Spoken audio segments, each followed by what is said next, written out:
Anybody else heard that rumor that we have nachos on Comic Book Canon? Yeah, that is just a rumor. We don't have nachos. We don't have free nachos, but we do have some wonderful people on this show, myself included, obviously. Am I right? Let me hear it from my good friends, my co-hosts, my partners in crime. Ooh, I forgot to put that background in, guys. That is ugly. Now it's not. Correct me if we don't have free nachos. Is that right? Are free nachos actual physical nachos, or are we talking about a metaphor that is bigger than we can possibly comprehend? Yeah, because nachos are a variety of things, and in this world there are a variety of things. So we're talking about this world, and the best things in life are free. Chris, please elaborate a little bit more before we move on to the news. I think I could be wrong here, but are you trying to say that our happiness is like nachos? That's exactly it. And happiness is Sunday nights with all you people on Comic Book Canon. See how we wrap that nice and tight into a bow? How are you two doing? I'm doing great. How are you guys doing? Yeah, I just wrapped up a impromptu claim sale that was a reschedule from last night, so I've just been hustling nonstop today, but glad I can sit down, relax, and chat about comics for a little bit. Yes, on the show. Christopher, yourself. Count my blessings. Grateful to be here. I will say this though. I have been participating in a week's long binge watch of Lifetime VC Andrews movies. So I don't know if you guys are aware of those, but blame my wife. But yeah, it's been fun. Listen, I'm a huge fan of Meredith Baxter Birney and all of her work in those movies. So Meredith Baxter. Wow. Okay. Anyways, so we're just going to give it a collective high five to the three of us. And we're going to move on to the news because we have a little bit of news, not too exciting. We're saying hello to people. Hello. Not too exciting. But there is some news. We're going to jump into it. Joseph, how about you start it off, actually, and take all three stories? Yeah. We got, some ups and downs this week. Obviously, San Diego Comic-Con is happening right now. They're, I guess, finishing up probably the last day of the event. For those of you who are able to go, awesome. Love to hear all about it. I've never been out to a San Diego Comic-Con, being an East Coast guy, but it's definitely something that I would like to do someday just to get the experience. But there was an announcement at San Diego Comic-Con that something is in the works. Most things have been pretty quiet as far as announcements there due to delays and the strikes and Marvel pulling out of Hall H and all that stuff. But one piece of news is sure to have all you comic book seamen fired up. Yes, I said that. He said semen. I said it. And that is that San Diego Comic-Con will be hosting a Comic-Con cruise from Florida to Mexico in February of 2025. The event promises to give participants a fandom experience like no other. And if I wasn't absolutely terrified of the open ocean, I'd probably attend it myself. But I think I will probably pass on that. I got some thoughts. Chris, you go first. I have some thoughts. Yeah, I'm with Joe. Maybe because I've watched the Titanic movie about 133 times. I'm good. I'm good on this idea. You know what? I'll go on a cruise if it stays next to the land. Like you can see the coast. So you can swim back to land if need be. As long as I could see land, maybe. But sounds fun though. All right. Yeah, I had this is true real life story. One of my best friends in middle school, high school and stuff. He after high school moved to Hawaii to become work at a surfboard place. So he was working at the factory, worked his way up to the custom shop and was doing creating surfboards for people for a living. And he would surf every day. He lived in Hawaii. Why not? He got attacked by a shark and he got his leg and part of his hand bitten off. And he is now the multiple time champion of adaptive surfing. Yeah, that shark. Wow. Sharks. So that is what's I used to love the ocean. I used to go out as far as I could, not anymore. After that, like I stay pretty close to the shore. I hear you, man. All right. Well, here's the deal. I've been to Comic-Con. I don't need to ever go to a Comic-Con again. I don't like huge crowds. I don't even bother with lines. I'm pretentious. I better be on a list. If not, I'm not going. I've swam with sharks before too. That's just a side note. In terms of being on a cruise, you figure that there's only so many people that can be on this cruise, right? It's not going to be like Comic-Con in San Diego where they're stuffing everybody in. And so that being said, it's probably controlled, but at the same time, I have no desire to go to a Comic-Con on the waters, to be honest with you. I'd rather go on a cruise not Comic-Con themed, more family oriented. So I'm freaking boring or whatever, but I'm still more adventurous than the two of you. And it's not a competition. I'm just pointing it out. So, Joe, great job on the lead story here. Yeah. I thought that was just such a cool thing. Originally, I heard that they were moving Comic-Con to Florida. That was the rumor that I heard. I think that someone misread this article and misunderstood, and that is, what came out of it. We spoke on that briefly. That shocked me because, again, San Diego did everything they needed to do to keep Comic-Con there, including building out that convention even further. Right. Convention center. And it's just, I have no desire. But yeah. Josh, so anyways. Josh just said we should do a comic book canon cruise. There you go. The problem with that is there aren't any cruise ships that can hold 20 million people. And that's how many people are watching this right now. So like, it wouldn't be fair to not include everyone. So we'll just keep doing it live over the internet. Yeah. I want to say, Jeff, real quick. I do need to note, speaking of like getting together and doing some special comic book canon stuff.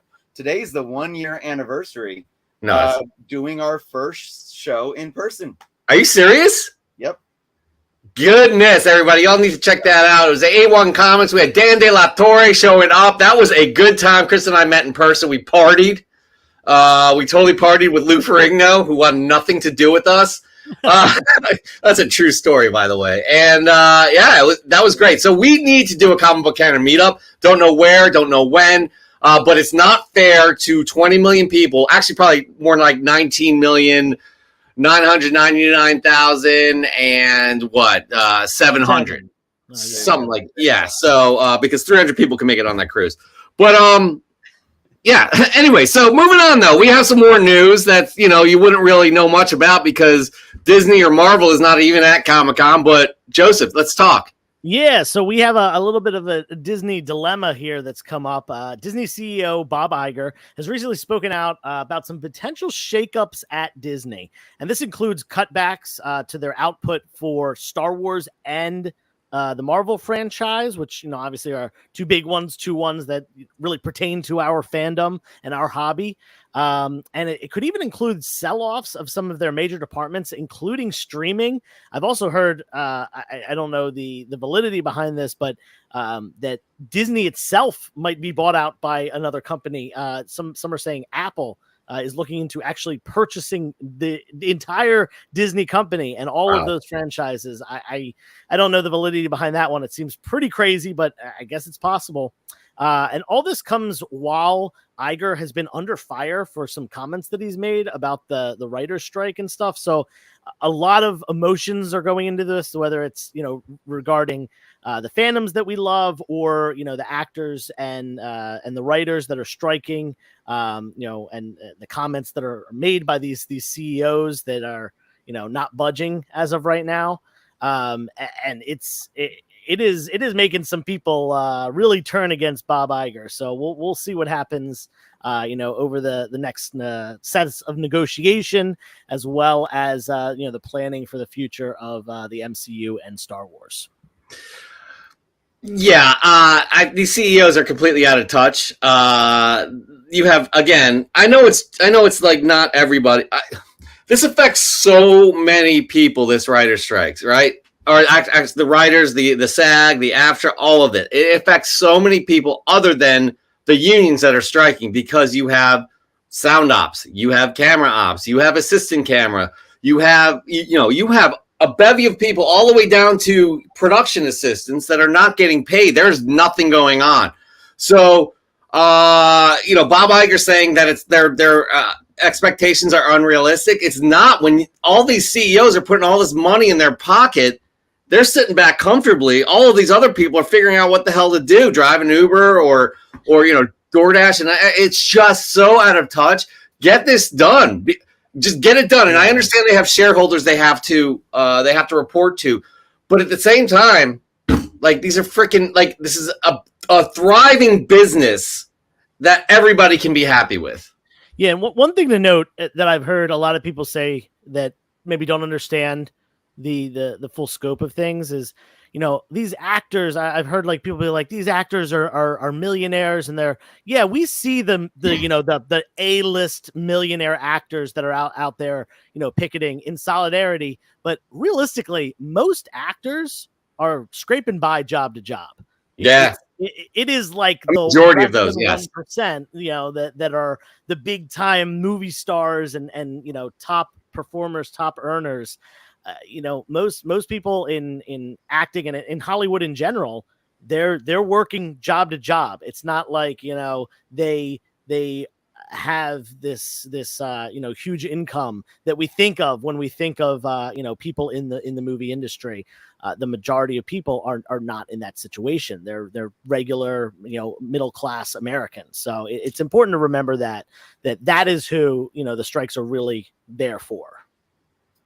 And again, like, these residual checks that some of these people are getting, Chris, you understand. Actually, the three of us have all been in bands. We understand how residual checks work with our art.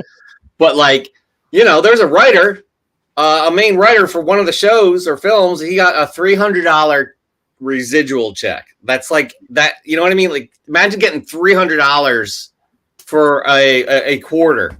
You know what I mean? Yeah. I mean, I'm going to play a little devil's advocate here because, and this is the problem with, I think, social media in the world that we live in today, where things, even data, often gets taken out of context. And I know the specific situation you're talking about. That individual getting a $300 residual check for a show that he already got paid for, it takes things out of context. It's pay to play. He has a salary, yes. Right. Correct. And the fact that he's getting a residual for a show that is not streaming on, it's not like there's reruns or anything. I mean, it's there to stream, and every time it gets streamed, whatever. That, I think that's really taken out of context because people go into that and say, oh, he's only getting paid $300 a month. Well, no, he got paid a salary to do the job that he got.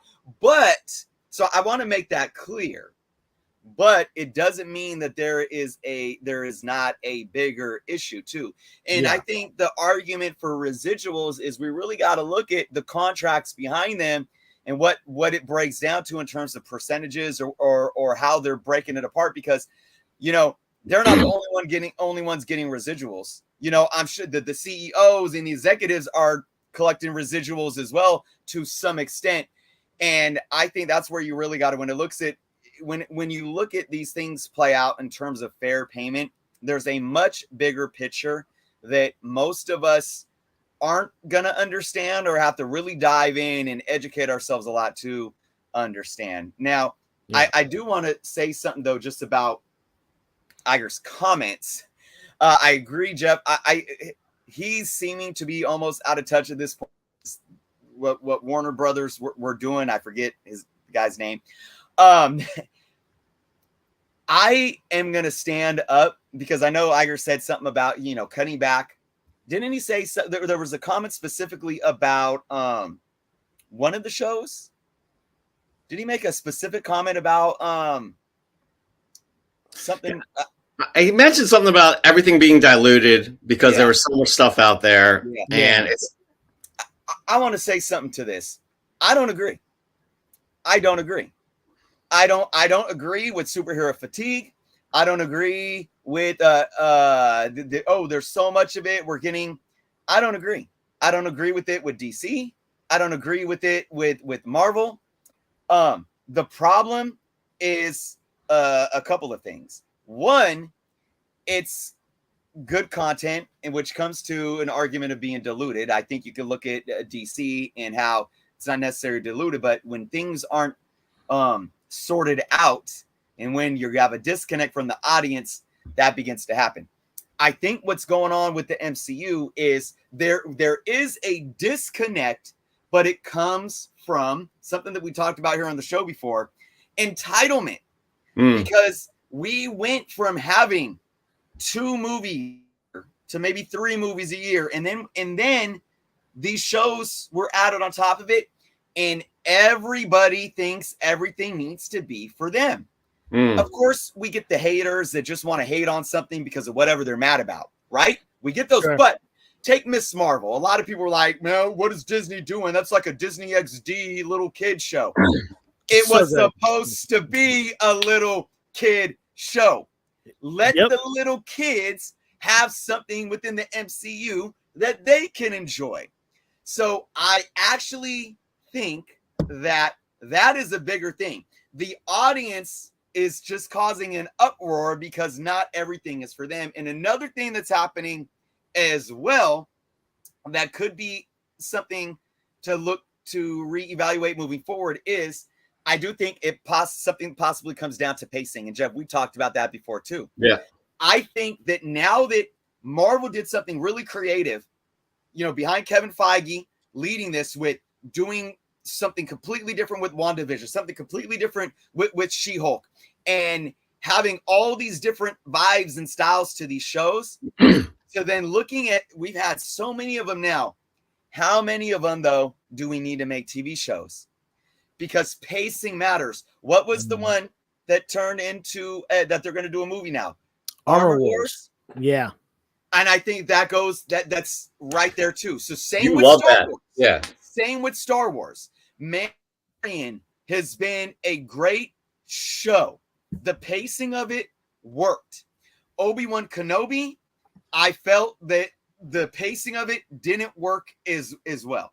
I think Obi-Wan Kenobi could have been a movie. So I think changing directions isn't about diluting the content or the fatigue and overdoing the content. It's a matter of how we're delivering the content moving forward and how we evolve that. This is a good point. From 2021 to 2023, that's like towards the end of the COVID shutdown. Of 18 films and shows, only 3 have scored less than 70% reviewer or audience scores on Rotten Tomato. They've all been profitable. It's not dilution. It's lack of overall cohesion. That's a very interesting way to look at it. It's, by the way, that's Marvel, specifically Marvel films and shows. Very interesting. Again, not everything is going to be made for you. Like, perfect example, Star Wars Visions, which is anime. Not everyone loves anime, so they're not going to check out Star Wars. And you don't hear a bunch of people pissed off about Star Wars Visions. So, right. I don't know, man. Back to the original thing going on in Hollywood here, though. There are people that are struggling. They're hurting. They're out of work right now, which makes it even worse because 99% of actors and then all of the crew members, producers, associate producers, all of those people are out of work and they need a regular paycheck. So it really is an unfortunate situation. This pot is big enough for everybody to share, and something needs to happen, but I don't think it's going to happen soon because the studios think that they hold all of the cards. So that's unfortunate right now. Go ahead. I was just going to say, we have some good news to move on to. In fact, I think this is great news. You love this. I love this too. And I know Chris is going to love it as well. I love this news. So Crisis on Infinite Earths is going to be done right. And what I mean by that, say what you want about their live action projects over the last number of years for the most part, but DC's animated shows and movies have always been stellar for decades. Think Batman the Animated Series, think Teen Titans from the early 2000s, whatever it may be. And, whether they're targeted at kids like Teen Titans Go or Young Justice, or it's like the darker, more mature stuff like the Long Halloween movie we got recently and Flashpoint Paradox, which I consider to be one of the best animated movies ever. Yes. DC animation has always been leaps and bounds above Marvel. Really, like the X-Men animated series is like the only thing that really sticks out as being like amazing. But yeah, other than the 2024 release date for the animated Crisis on Infinite Earths movie, there has been no other information really given as far as anyone working on it or anything like that. We just got a 2024 release date. This is happening. But yeah, this project based on the titular. Wow, I can't believe I just stumbled on that word. Titular mid-'80s limited series event. But we got to stay tuned for more info on that. This is extremely exciting. I mean, this series was kind of redefining, obviously, for DC. That was the reason for it. And to see, it sucked on the CW. I was like, I'm gonna watch this because I love Crisis. My God, it sucked. It was garbage. So I'm excited to see them do it right with this animation because they go all out with their animated films. We love it. We trash DC quite a bit, but that's more on the DCEU, which is kind of gone now that the Flash has passed. Moving on to DCU, but they have consistently been great films. So I'm excited, Chris. Yeah, I agree 100%. How many of the animated, even just the feature films that they do, it's interesting because DC has always been more like everyone in DC wears a cape, basically, and that's how you differentiate Marvel with DC and superheroes with capes. Outside of Batman, for the most part, they're what's the word? Whimsical. They're more. It's more. They're not. Marvel. Stan Lee grounded the superhero.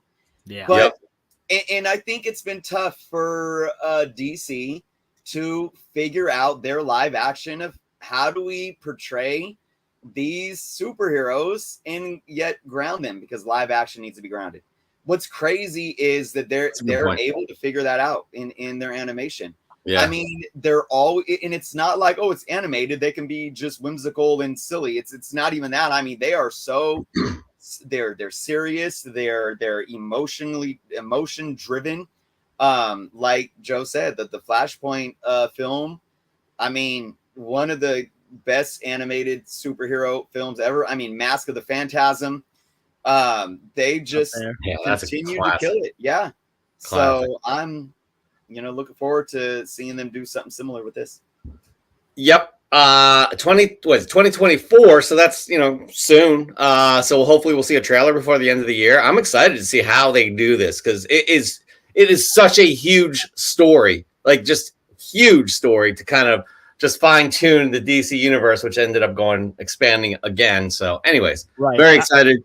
Yeah, I feel like with the 2024 date, I feel like it has to be the end of that year. Yeah. Maybe we get that as a, Halloween, Thanksgiving, Christmas time, something like that, just because it's just getting announced now, no information. And, we're going to be in 2024 in less than half a year at this point. Yeah. So, four months, really. Crazy. That is absolutely crazy. I'm going to end the news on that note, because that blows my mind. We're over halfway through 2023. So that there ends the news. Again, rather slow week because not much going on at San Diego Comic-Con. But we have a cruise coming up, so maybe we'll go to that. But we have actually, we forgot to introduce him. He gets a little upset about that. However, Chet's back, and he's got a new look. Well, hello, peasants.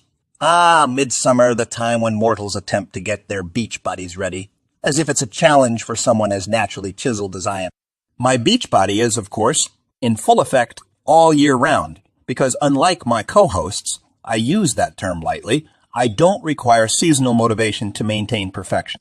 But don't worry. I'm here to grace your screens with my unparalleled presence and comic book wisdom, even if it means I have to share the spotlight with my peers. I don't use that term lightly. I mean... Oh, wow. He's got his chiseled body back. Chiseled body back, so good work on losing that weight, Chet. I really appreciate it. I mean, he'll be back a little bit later in the show to give us new Comic Day picks. So everybody, congratulate Chet. Very happy to see him Does that mean we ran out of credits for the old version of Chet and we moved on to this new one? No, actually, no. Okay.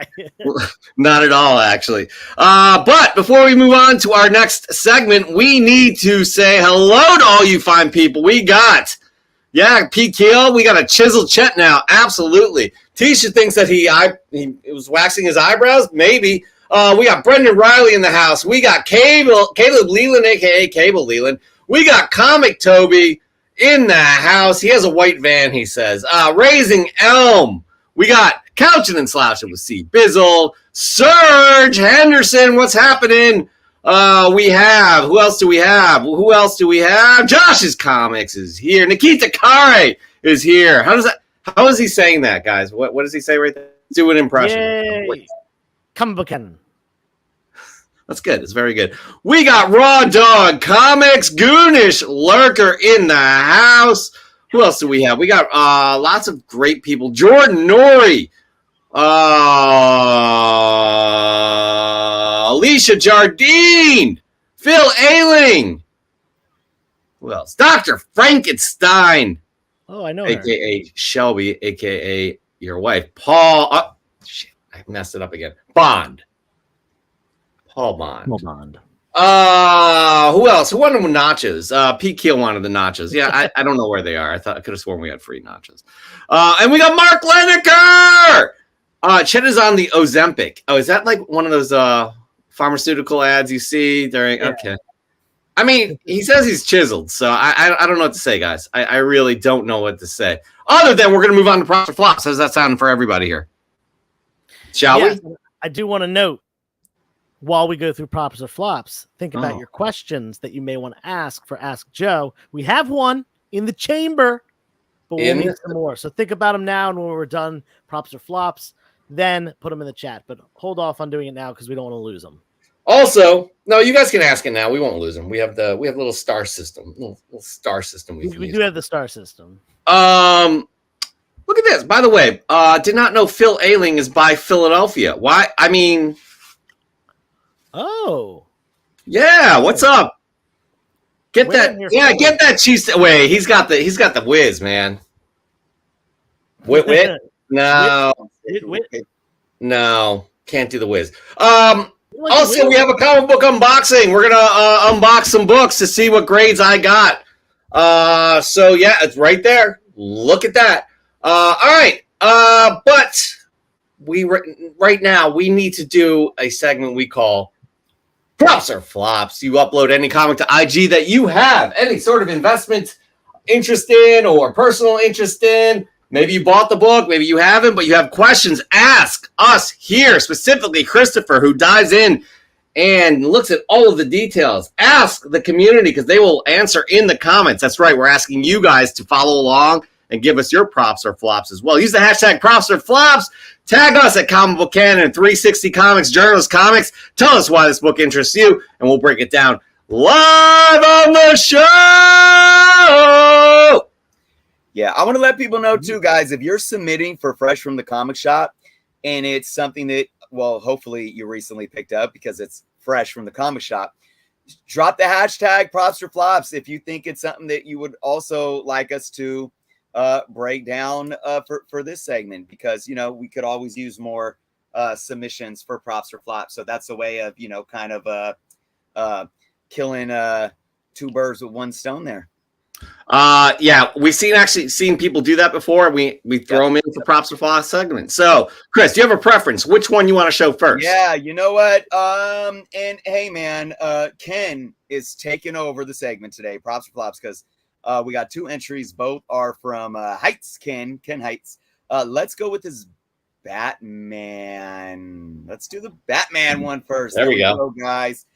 All right, we got a Batman 95 Joker War tie-in. This is signed by James Tynion. Let's read what he wrote. Props or flops. I found this Batman 95 at my local comic shop for $4. I believe that's cover price, right? $3.99 still on this one? Yeah. Mm-hmm. He found it during Free Comic Book Day. It is near mint condition and signed by James Tynion the 4th. It's 62 out of 120 copies for Dynamic Forces Inc.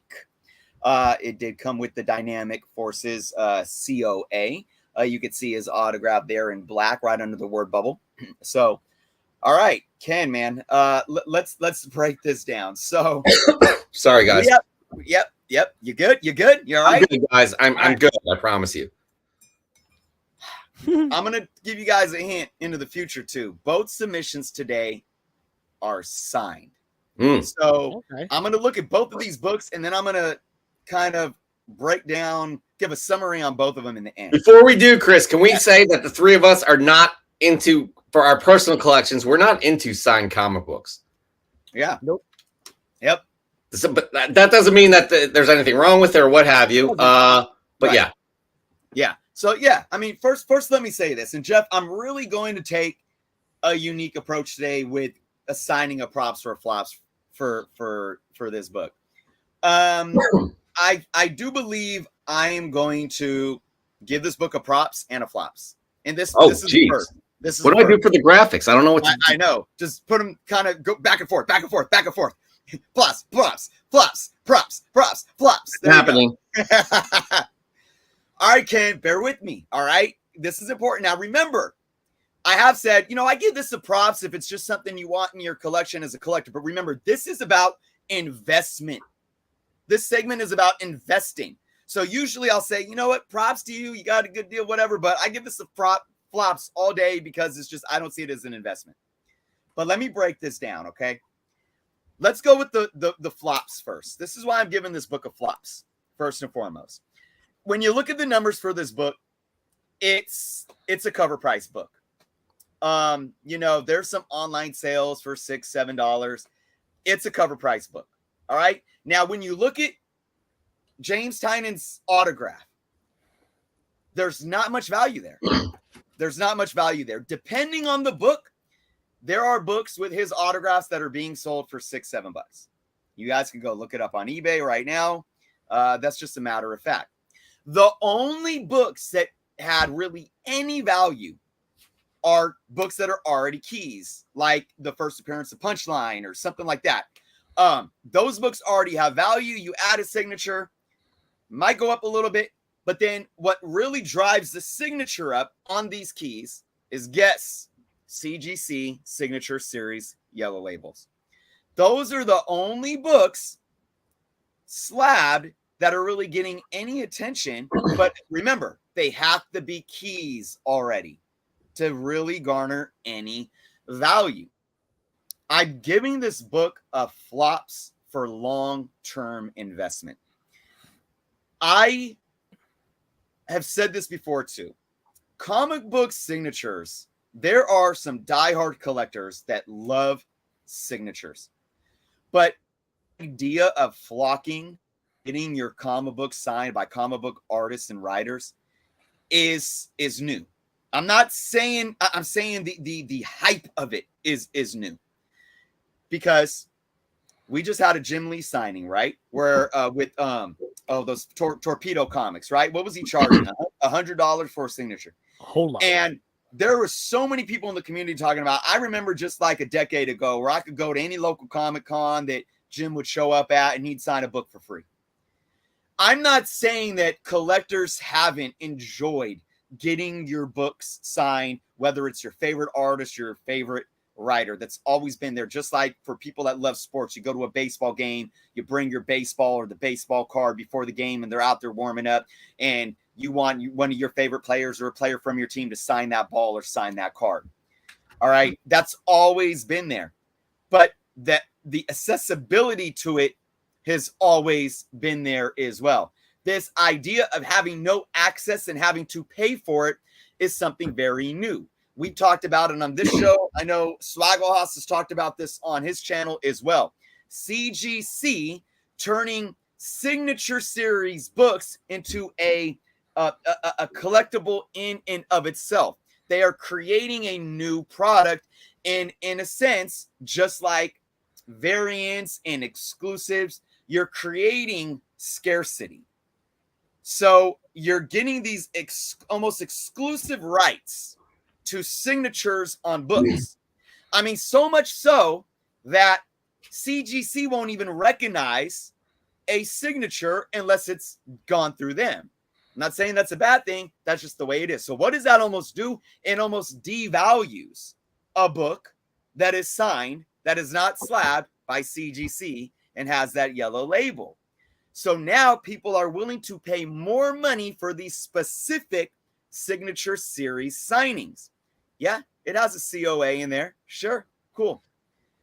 Nobody is spending money on these books. Now, let me also talk about the signature series yellow labels, but I'm going to, in terms of future value, but I'm going to save that for after our second book. Now, here's where I give this a props, though.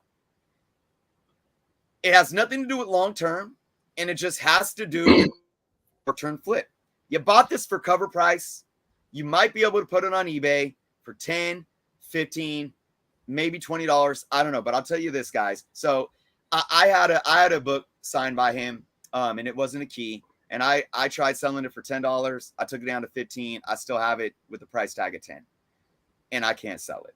So I'm just throwing that props in there just because I think that this individual could sell this and make his money back. But again, I don't. And like I said, I'm gonna explain a little more when we get this next book up. I don't see future value in this. Again, it is a preference thing. It's like getting, your baseball signed at a ball game or what have you. But I think the value there is getting it signed. Like, you know what I mean? Like you being there, having that person sign it in front of you, getting to talk to that person. I don't know. Again, our preferences. I don't need autographs. Like I personally don't like autographs in general. But Joe, I think you have a thought. Yeah. First thing I want to do is just note something kind of cool about this because we just had a collecting dude hop in the room. Collecting dude actually works for Dynamic Forces. Nice. He works for basically he's kind of the assistant to Nick Barucci, who is the owner of Dynamic Forces and CEO of Dynamite Comics. I think that's his role at least. But yeah, so pretty cool that there's he hopped in the room while we're talking about a book that is got the COA from Dynamic Forces. But yeah, so I'm with you on this that long-term value, probably not. Is James Tynion a phenomenal writer? Yes. Is he very popular? Absolutely. Did he kill that Batman run? Oh yeah. Is he doing great indie stuff too? Uh-huh. Did he win an Eisner Award this year? And I think it was last year or the year before as well. Yeah. Like great. But he's signing all the time. His signature is not uncommon. It's not a Steve Ditko signature or a Jack Kirby signature. He's young, so he's probably got decades more of signing to do. So are we going to see this book be $50 someday? Probably not. No, I'm with you all on that. But the fact that it is a Batman book written by Tynion, signed by Tynion, and specifically that has a Joker cover, which is something that a lot of people collect. I truly believe that he could sell that right now for $10, maybe even more than that. I think minimally 10. I would never sell that book for less than $10. So in that sense, yeah, it's a props. But in the sense of, is that going to be a $50 or $100 book? Like a lot of like Todd McFarlane's signatures on his early stuff. And, obviously Stan Lee's signature on a napkin is worth, $100 or more. Yeah, probably not. No, I don't think that this will ever be anything like that. But I think it's something that people will collect and continue to collect, especially being on the Joker cover. So props for that. Yeah, I would say I'm going to give it props too, just because you could turn around and make money off of it. That's great. But again, not my favorite thing. And Chris and I, anyways, I have a Raising Elm, aka Justin, wants to know if he can get my autograph. Only if you get Chris's and Joe's first. That's the only way you're getting my autograph. Okay. Anyways, moving on, Chris. We have a second props or flops from Ken. Right.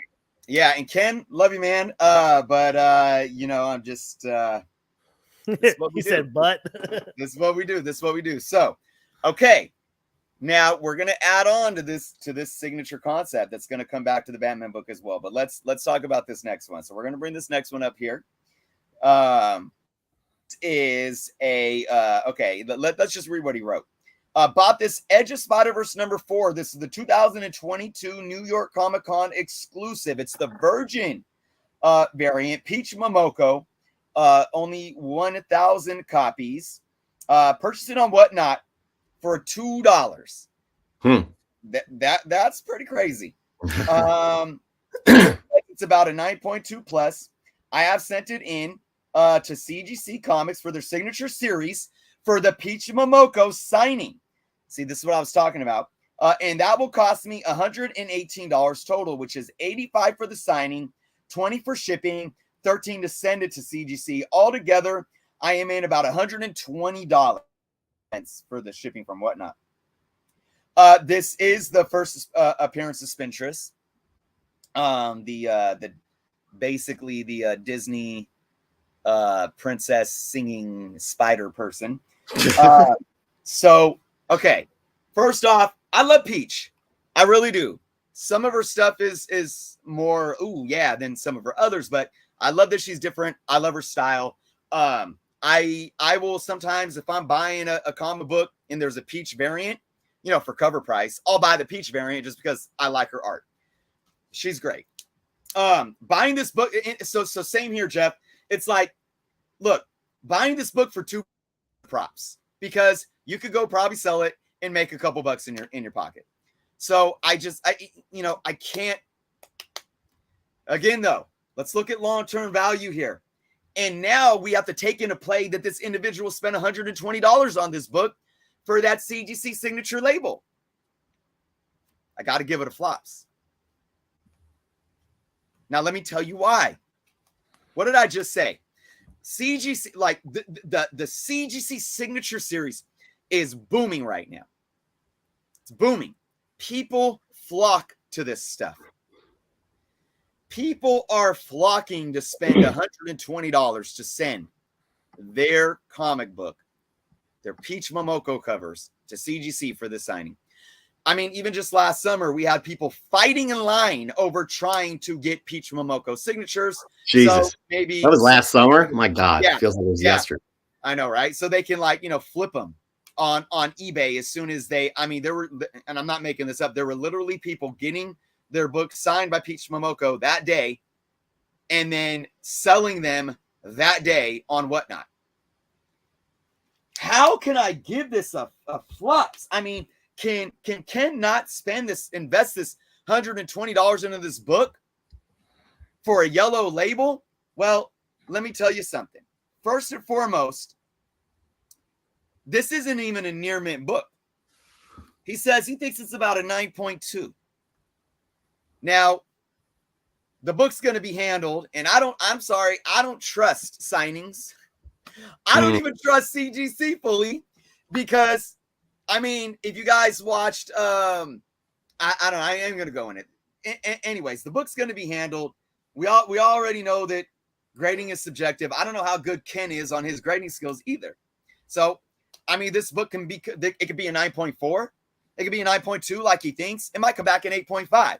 So already you have a modern variant that isn't even likely going to get a 9.8. Now, let's look at numbers here. Peach Momoko, this book right here, raw, the Virgin variant. Oh, it's only 1,000 out there. This is about a $10 book. Now, I say that as an average because if you look at over the last 2, there are books that were bids, like highest bid, $7, $6.50, $7.50. But then there was a buy, and these are near mint.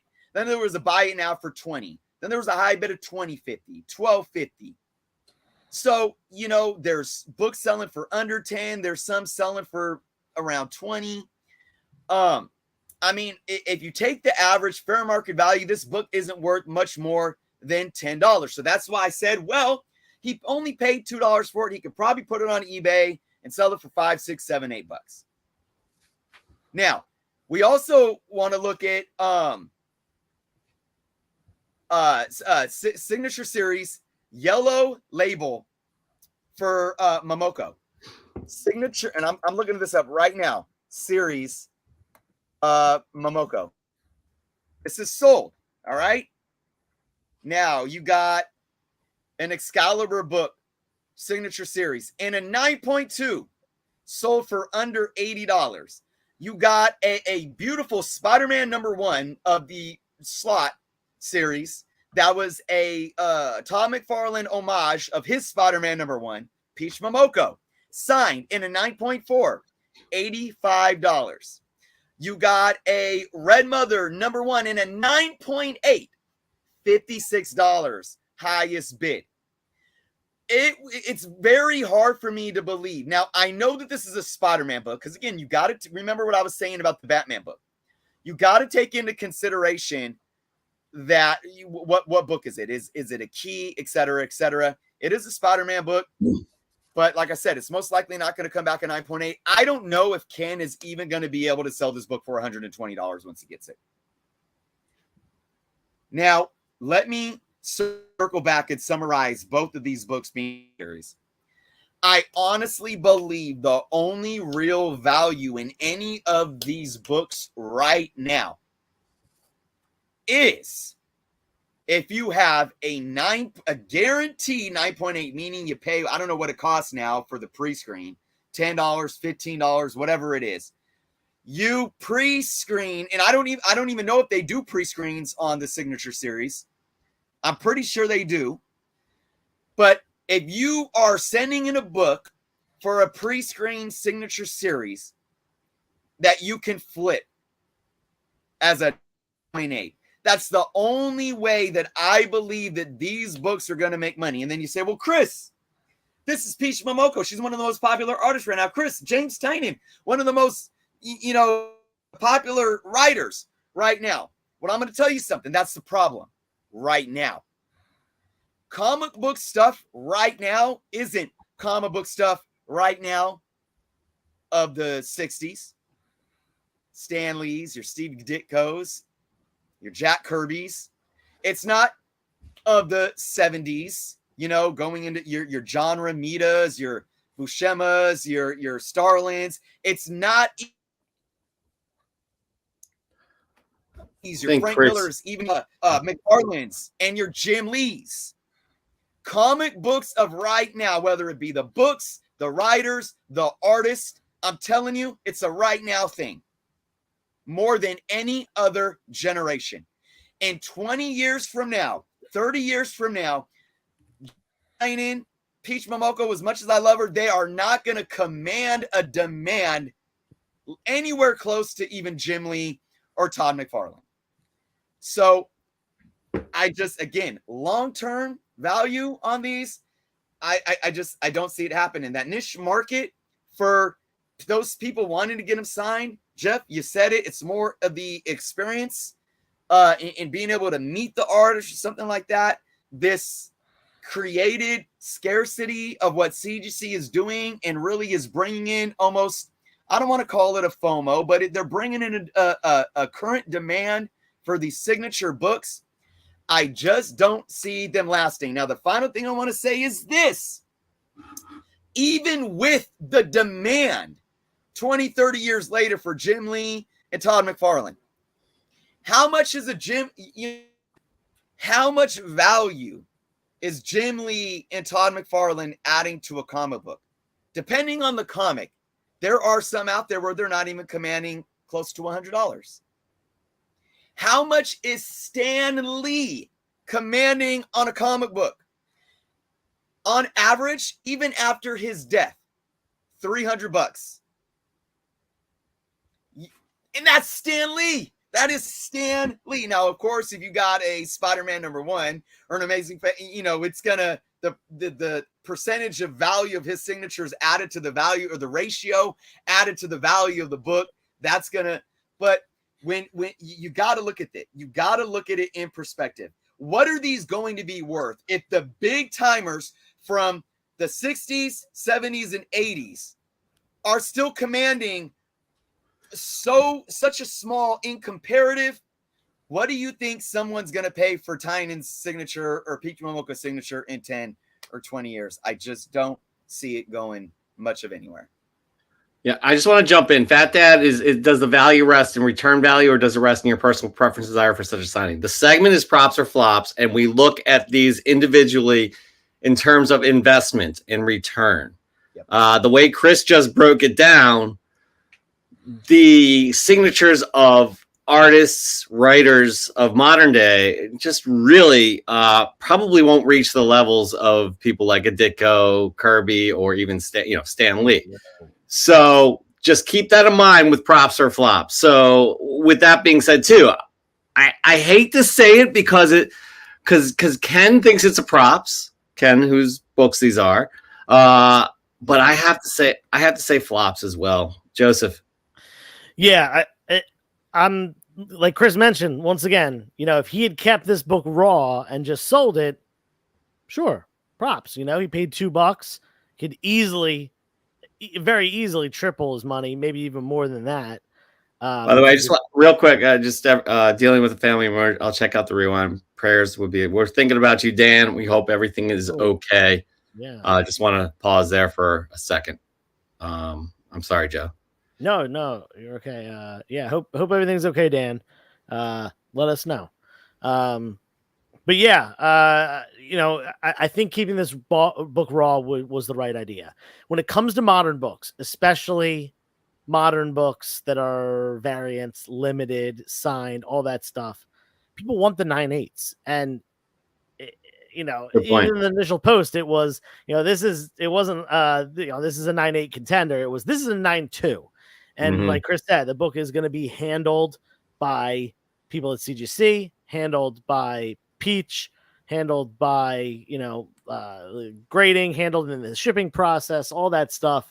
So that 9/2 could go down, could actually be better than a 9/2, but even a 9/4 or 9/6 on a modern book really isn't that desirable. And when it comes to Peach Momoko stuff, there are covers that people want a lot more than that one. So the fact that it's being sent in, it's going to have, $120 all in. I see this probably coming back as like a $50 book, realistically. If it gets that 9/2, it's probably a $50 book, even with the signature on it. Basically think about this: case cost $25. That's like the term used for how much it costs to get a book graded and encapsulated. Case cost. So $25 for that, $10 for the book, brings up to $35, and $10, $15 for the signature or whatever. And the fact that it's all wrapped up together, cool, $50. I'm sure someone would probably pay $50, but then you're entered for $120. It's a loss of $70. I would have kept this thing raw. Now, awesome if it's a personal collection book to keep, but again, that's not the segment. So that is not the segment. It is props or flops. We go investment only, investment thinking. So once again, another great props or flops segment, Chris and Joe. Real quick, props or flops. Upload any comic to Instagram with investment purposes. What you think about this book investment wise, whether you're thinking about buying it, whether you already bought it, let us know the details and how much you paid for it if you did buy it. Use the hashtag props or flops, but as we know, these hashtags are a little wonky. So please tag us at Comic Book Canon, at Journos, at 360.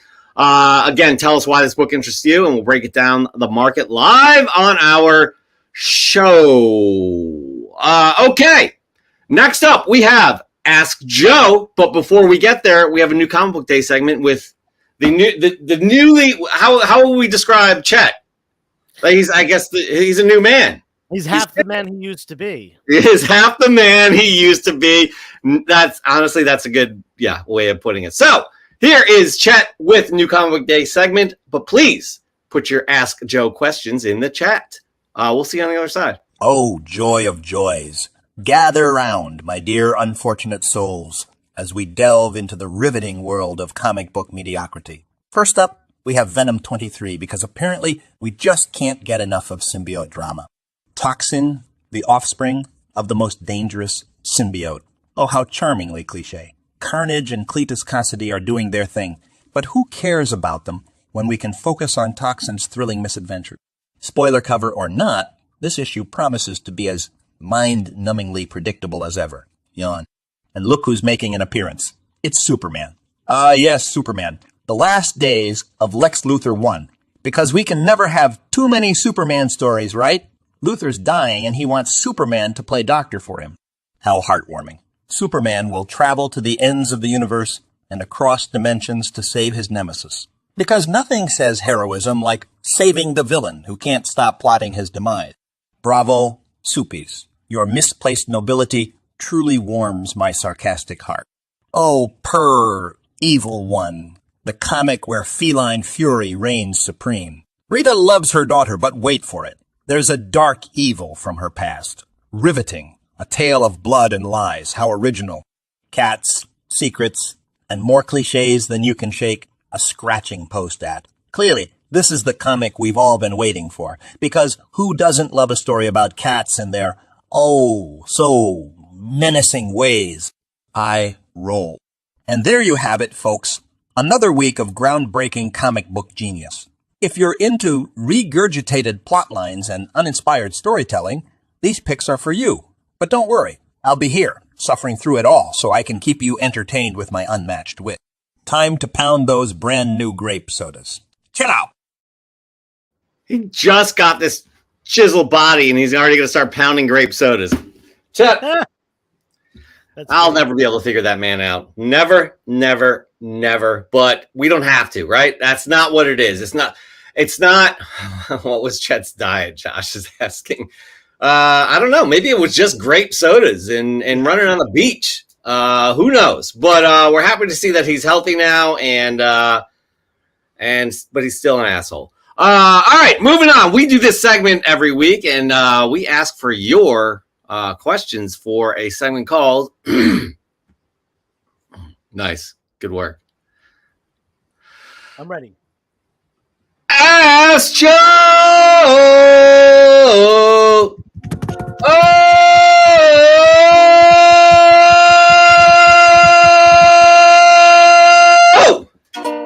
Bam! That was great right there, guys. We did ukulele accompaniment. Thank you, everybody. We got me on vocals. We got Joe on ukulele. We got Chris on percussion. We are the Cannon. All right. First up, we do have a question that was sent in earlier. It's usually always live with these questions. Doesn't have to be. You can do hashtag AskJoeCBC. And we got one from Bond. Bond. Paul Bond. Paul Bond. And I just have to find it. Where is it? I don't see it. It's on his personal. It's on his personal account. No, I know. I brought it up. Come on, dude. This is not cool. It's the post from today. I know. Oh, here it is. Duh. Boom. And Bond, Paul Bond says, Joe, in this day and age with a general consensus that blue painter's tape is much safer to use, why do so many people still use clear Scotch tape to close their bags?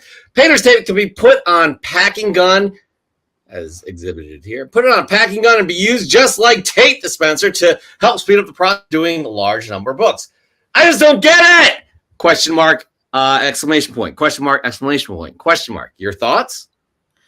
Yeah, so there's a couple of reasons. One, painter's tape does cost more than Scotch tape. Yeah, it does. That is the big one. And when you're taping, like me, hundreds, if not thousands of books every week, it adds up. It's not astronomical, but it adds up over time.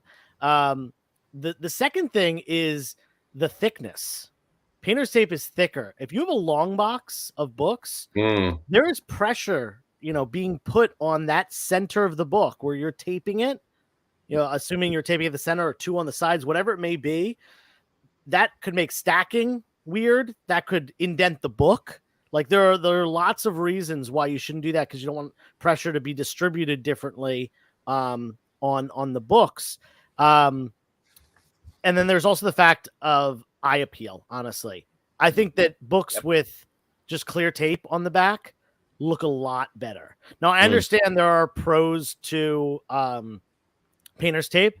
It doesn't stick to things like the paper as easily, and it comes off a little bit easier, as far as the plastic goes. But there's also pros to the regular tape. So I personally still use the regular tape. I do use painter's tape sometime in packing. But yeah, I'm Scotch tape, team Scotch tape all the way for this one. And I think he is targeting me on this one because he specifically has said to me in the past, like, hey, use painter's tape. But I think it's a personal preference, as well as which pro and con do you want to deal with? Well done, well answered. Collecting dude, aka Alex, ready for Terrificon this week. Joe, Go ahead. I'm sorry. I want a couple things to that, because I got this. This is really interesting to show, because Joe was talking about presentation. Take a slab, for instance. I got Mylars on the slabs. You could see the blue tape behind it. Oh. Where is this one? Scotch tape, it's clear. Well said. I also want to say too, because I got painter's tape right here. I'm all for using painter's tape. It does cost a lot more. You get a 3-pack of Scotch tape from the dollar store. I put these on my keys, obviously, painter's tape. But here's the funny thing. I've never caught my books on tape. And I often will open up books on my videos where I'll pop the tape, I'll pop it off and the tape's there, but I'm telling you, there's a method for it. But the one thing that I might recommend for those that don't want to use painter's tape, and maybe they don't want to use Scotch tape, is buying the resealable bags. And the reason why those help is not because, I don't have to spend money on tape and I don't have to keep cutting pieces of tape. The resealables, there's some that have the sticky part on this part. Stay away from those, because you think tape pulls bad. If you're doing this and you got a whole line of sticky on the top, you're gonna get a sticky pull. But most of them have the sticky on the back side. So what does that do? It leaves your flap clear of any tape or stickiness for you to hurt your book. So if you are, it seems that Paul Bond is well done. Indeed, has a phobia of the tape. That is, I think the resealable bags are a good middle ground. For sure. And Midtown Comics, that's the only bag that they sell are those with the tape on the back. So well done. I refuse to use those. I accidentally bought some one time and I returned them and got regular ones. Those little pieces that you have to pull off. You do like 5 of them and your fingers start to hurt. Yeah. And then they static cling to every single thing and they're impossible to clean up. And like I said, I'm doing often hundreds of books at a time and they're everywhere. And it takes more time. I hate it. I hate those. It's a mess. Alex wants to know if you're ready for Terrificon this weekend. Yes, very excited about that. Just doing a day trip Saturday with Pope of Chilitown. I think Collecting Dude was thinking about coming, and James from Mint Hunter Comics is a hard maybe as well. So we might have a full car for that if everyone comes together. But yeah, it should be really cool. I'm picking up a piece of original art there that I've been waiting for a couple months, and I've got trying to raise some money. That's why I did a claim sale today, is trying to raise some money for a little bit of a budget to buy myself some cool stuff. There you go. This is pivotal for everybody here, the 3 of us. French fries with white gravy or ketchup? Ketchup all day. Gravy. I don't eat gravy on anything. I do not like gravy, so ketchup. Chris. French fries dipped in chocolate ice cream. That's fair. Not an option. That's interesting, but you have to answer either or here. Yeah, no, I'm going with ketchup. I'm actually insulted that somebody would ask a question like this, P. Keel. White gravy? No, we're going ketchup. Brendan Riley has a very interesting question here. What's up? Just hanging out, comic book canon with these guys. Brendan, thanks for stopping in my claim sale, though. I appreciate it. You hyped up some of the Daredevil books there. There you go. Yeah. There you go. Supercrispy.comics. Joe, what book? This is a great question, by the way. Joe, what books are you most stoked about passing down to the next generation, like for kids of your own or nieces and nephews? So someone actually asked me this in my my claim sale on Friday. They were like, what's something in your collection that you'll never get rid of? And I mentioned 2 books, and I'll mention them again here. One of them is the first comic book I ever owned, which is McFarlane Spider-Man 1 that I got for my 5th birthday, which was 95. So it was 5 years after that book actually came out. One of my dad's friends who he worked with brought it to me. We used to go fishing with him, and it was my 5th birthday. And we met up at the little reservoir where we used to go fishing, and he brought that book with me and gave it to me. And I protected that thing so much. And it's funny, we were just talking about tape pulling, because when I was like 11, 12, 13, somewhere in there, I tape pulled that book. And I was so upset with myself. Now I have like probably 20 copies of that book in my inventory, but I'm keeping that one, and I can tell it's that one because of the tape pull. The other book is I think I had it on the show one time when I first got it, but it was Amazing Spider-Man 30 from the personal collection of Steve Ditko, graded by CGC with the label that says from the personal collection of Steve Ditko. Never want to ever get rid of that book. That's for sure. That's an impressive book right there. No doubt about that. Cool. Josh's Comics 01. How did you become good at grading books, and any tips on how to get better at it? I mean, just patient observation. Look at slabs that you have, look at slabs that your friends have in stores, try to see as many as possible. So, okay, I see that this book has, the corners missing on this, and it's a 3.0. It looks better than that. It looks like it's, presents like a 4.0, but that little piece out of the corner, that brings it down to a 3.0. Okay, I get this. Just keep doing that over and over again. When you're submitting to CGC, always take notes, always, kind of write yourself the major flaws of the book, make a spreadsheet or something, guess the grade, and see where it is compared. Now, obviously, grading is not the most consistent science. There is some, human, it's objective. Subjectivity. Yeah, exactly. So, that being said, it's not always going to be perfect, but you want to try to get as close as possible. And I pretty much, I think I've had a couple books where I was like a couple points off, but I've mostly been within 1 or 2 or spot on with pretty much everything that I've submitted in the last year or so. So I'm going to keep trying to learn, because, your eye can always get better at those things. Good. I would also say read the Overstreet Guide to Grading Comics. Go on Amazon. Probably find one for like $15. Yeah, that's definitely a good resource as well. So is this. You got one right there? This is the resource. This is CGC's official guide. And this thing is a nice thick boy with all these. This thing is great. I think I've almost read the whole thing already. Nice. I still have an open mind. Yeah, it's it's literally right here next to, because I use it so much. All right, this is a great question. Well, actually, it's the hot question. Not really. I don't know if it's hot anymore. Joe, are you investing in Spider-Boy's ongoing series this November? If not, what other slot projects are you looking at? So, if by investing you mean investing for my own entertainment, absolutely. I'm all in on this character as far as like I want to read him. He seems really interesting. I want to see where this goes.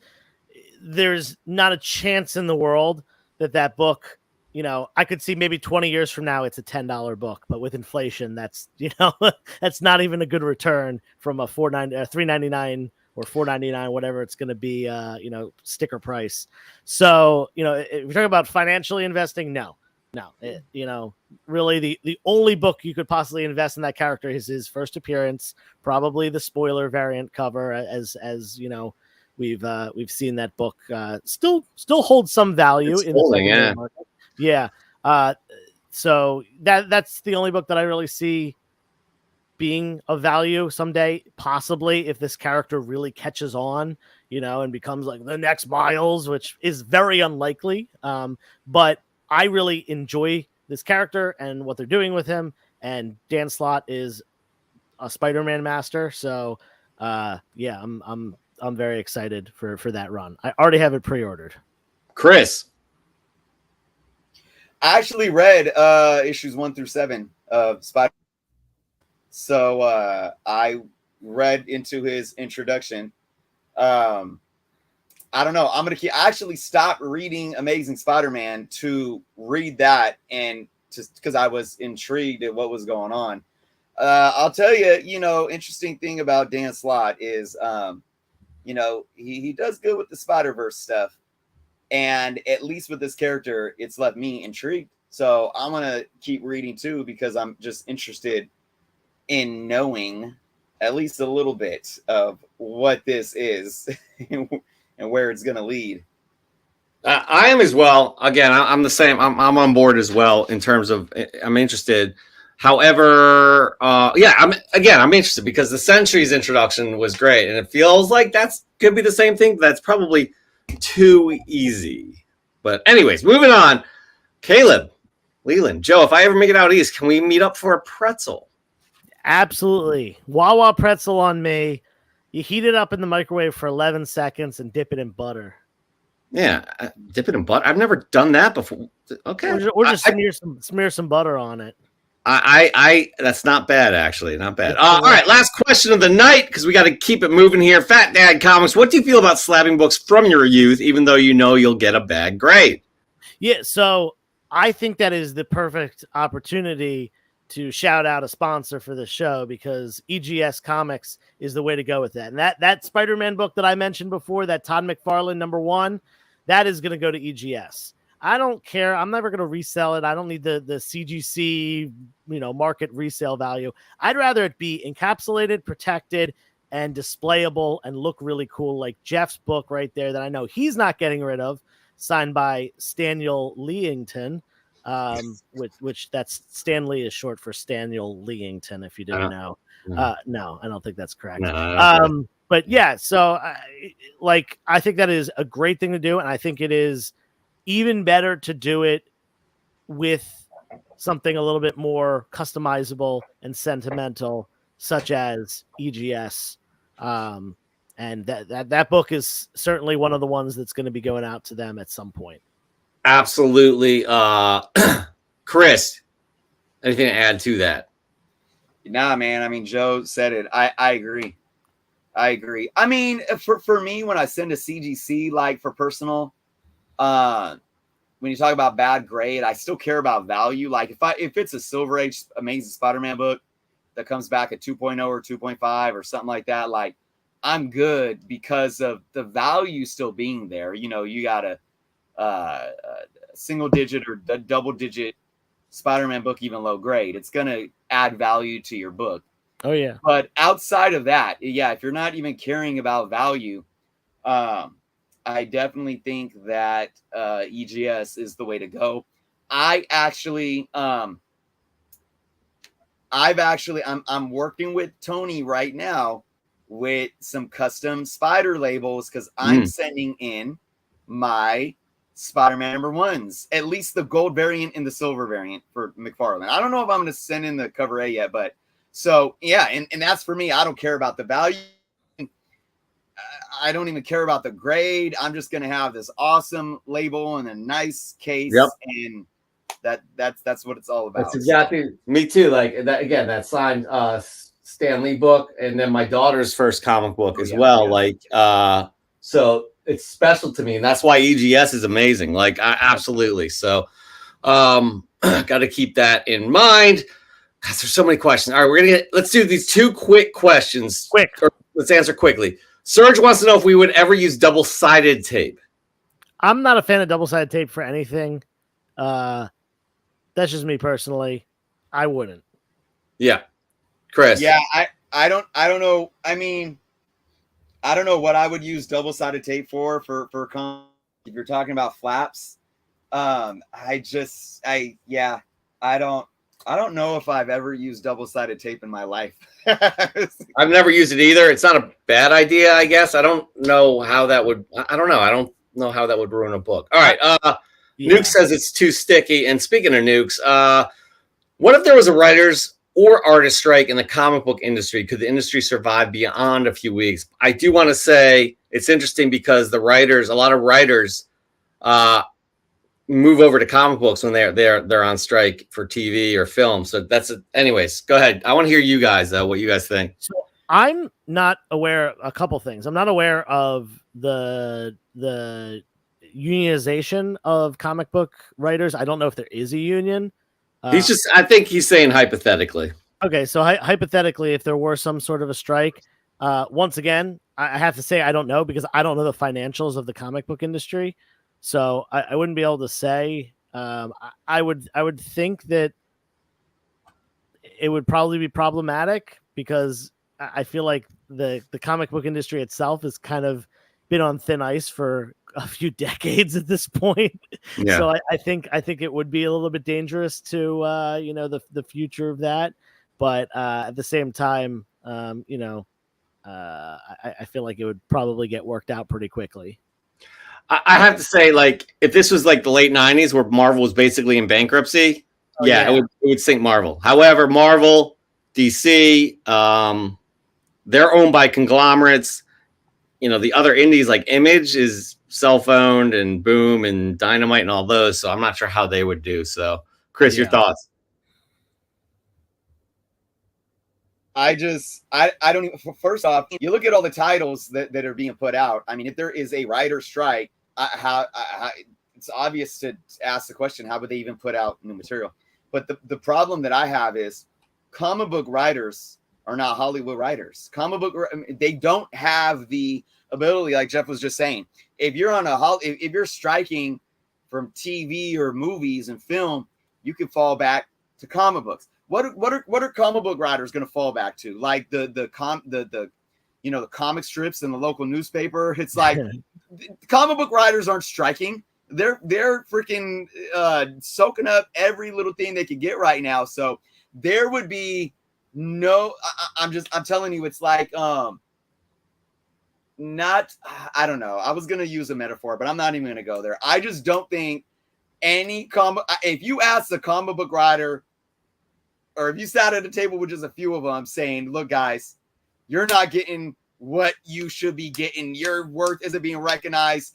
We need to go on strike. They would probably laugh at you because they're still getting their paycheck and they're probably really lucky for it because they know that they can't make it in Hollywood or they can't make it writing a New York Times best-selling novel. So yeah, that's true. I mean, there is a lot of ways that they can go back and forth, but not a lot of them do that.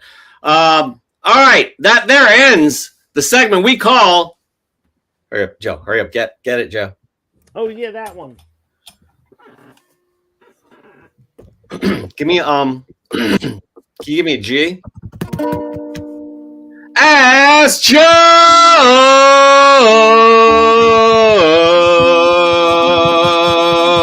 Oh, God, that was great, man. The Cannon Trio. I love it. All right, moving on. We advertised a little something here that we were going to do a unboxing, and we're going to do that. But I do have to say, these companies, these slabbing companies, they all get a little something different from each one of them. So we have to say this is CGC. However, it's not our good friend Tony, who we support, we love. We send our books there. There's different reasons we send our books to different places. I sent my books to CGC. And you'll see what they are in a sec, because Joe has them in his hands, and we're going to do some grade reveals, huh? How about it, guys? How about it? Yeah. Oh, by the way, why does Joe have your books?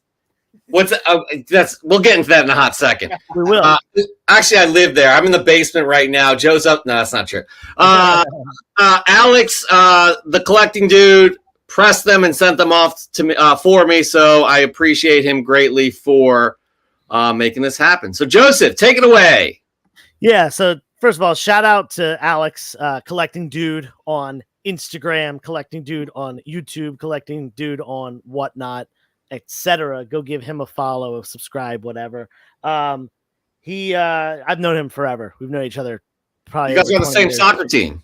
We were on the same soccer team in middle school. His dad was the coach. Yeah. We've known each other forever. our families know each other's families and everything. When I like really dove into comics, he had been working in the industry in various positions at stores and for retailers and stuff for a number of years, and he really helped me with a lot of stuff, teaching me and stuff like that. And now we talk regularly and do a lot of collaborative work. But he does some pressing, does some sending off to CGC for people and stuff like that. And at Back Deck Comic Fest, Jeff brought some books for him. So I got 2 of them right here. There is a third one that's going to be coming, but that is a different tier. That was a magazine. But I think we have this mostly opened. Jeff, what are the 2 books that are in here?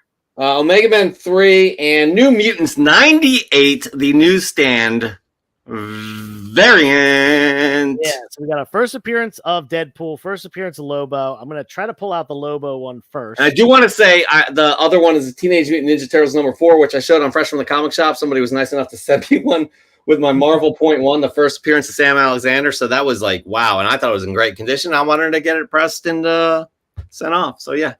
Yeah. So just before I pull these out and reveal the grades, did you have kind of an inkling of what you thought the grades might be once encapsulated? I really do believe that the Omega Men is a 9.8. Okay. As for New Mutants, I would say that's a 9.4 maybe. Okay. Let's see how CGC was for you. And I'm going to take the plastic off of this. I hate it when people do unboxing videos and they leave these plastic things on because it makes it way harder to see. Yes. All right, so we got the Omega Men, number 3. And I'm looking at this. It was in great condition, I'm telling you. Yeah. I do see one spine tick, very, very small. Okay, I didn't observe that. But I do see one spine tick. I do not have the book like you do. I don't see anything around the edges. The back looks clean. Not a smudge, not a color rub. So it's just that one spine tick that I'm seeing. So this potentially could be. You ready? Yup, let's do it. Yeah, drum roll.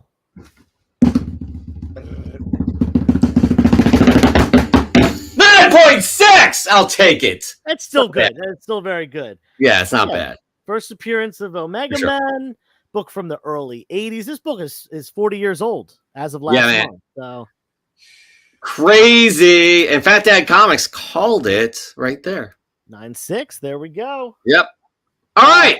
The big one. The big one. The bigger of the 2. The more biggerer. Is that grammatically correct? Bigger. I believe so. The more biggerer. The biggerist. The more biggerist. Woo! Here it is, guys. Yeah, here it is. Look at that. This book. This was 91. Yeah. So this is a newsstand.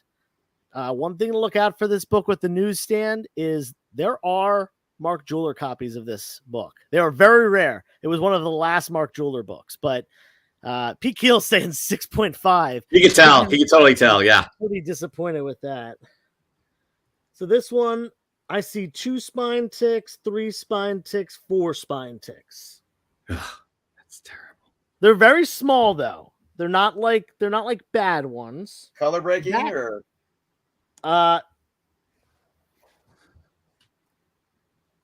like two of them are color breaking spine ticks, but very small, very like hairline ones, and 2 of them have like a dot of color break on them. So I mean, this book, it's got to be in the 9s somewhere. That's for sure. What did you say? You thought this was a 9.4? That's what I thought. Yeah. Okay. I mean, I'd be flabbergasted if this got below a 9.0. Okay. I think with couple spine ticks. I mean, I've seen books get a 9.0. I've seen books get a 9.6 with a couple spine ticks. So I've seen a book get a 9.8 with like 6 color breaking spine ticks. Yeah. Right. And a bent corner, right? Yeah. But yeah, this is a big book. I mean, no matter what, if this is 9.0 plus, this is quite a few $100s. Yeah. I know I sold a 9.6 newsstand recently for I think I got 950 out of it or 900 or something like that. Just kidding. That's great. Hit the drum roll. Okay, ready?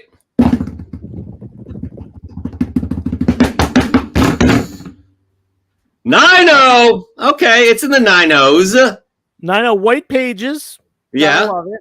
not bad. I'm actually a little surprised. I think you may have had a harsh grader because you thought that one did have a spine tick. So the fact that it got a 9.6, that's not crazy. Yeah.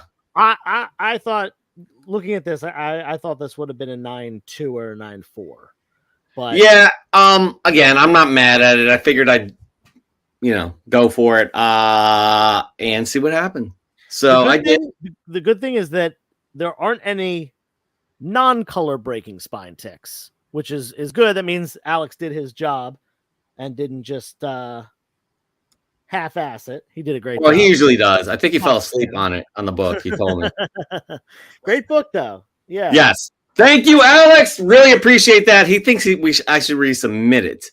I don't know. We'll talk about that. We'll talk the about difference that. between a 9.0 and a 9.4, if it's 100, even look at a 9.0 and 9.2 and 9.4. If a 9.2 is $50 to $100 more, or 9.4s, $75 to $125 more, or whatever, probably worth taking the risk. Yeah, we will talk about that offline because there are a lot of people here waiting for the next segment. Which I don't know, Chris, if you remember what it's called, because I always forget at this moment. I know, and I've been missing in action. I will say, I do got to get dinner going soon, but I'm going to hang out for a little bit, and I do have some books to participate in, fresh from the comic shop. Well, hello. All right, let's do it then. Yeah. Fly from the press and salon. That's right. We ask you, the audience, to send in your fresh gets. You never disappoint. Now, fresh could be 2 days old, just on newsstands. Fresh could be 30 years old. As long as they're fresh in your collection, we want to see them. Not only do we want to see them, you'll be submitting for a wonderful, wonderful, wonderful contest we do called Fresh from the Comic Shop. That's right. Hashtag FFTC. That's what we want, because we have some incredible sponsors that give away some incredible books, which is it not on here, guys? We're giving away a book this month for July. Where is it? There it is. Boom. I mean, that's a hot book right there. 9.6, Spider-Man 2099, number 1, the first ongoing series of Spider-Man 2099 from Spider Dude Comics, slabbed by EGS. We are so grateful for the partnership with Spider Dude Comics and EGS. Check it out. Hold on. Bring it up. Yeah. Yo, EGS has to get some. EGS, if Tony got some foil stickers, that looked pretty dope in the gold foil. Just gotta say that. Yes. So, anyways, back to what I was saying. You guys submit your fresh gets. We look at them each and every week, and we pick one semifinalist from each week that go head-to-head with the next semifinalist. That the winners from there go head-to-head in the finals, and the winner of the finals wins this wonderful book. We have the semifinal round 2 going right now. We'll get that going tomorrow. We're a little late on that. That's my fault. July has been a little bit nutty for me, family-wise, but do want to say that we have Nori Jordan over Mark Lineker, 55 to 45%. The Thunderbolts collection over the Huck and Yogi Jamboree. So we have Mark Lineker in the finals with Thunderbolts. I believe this is a first for Mr. Lineker, isn't it? You mean Jordan? Yeah, it's Nori Jordan. My bad. My bad. Yes. Nori Jordan. Yes.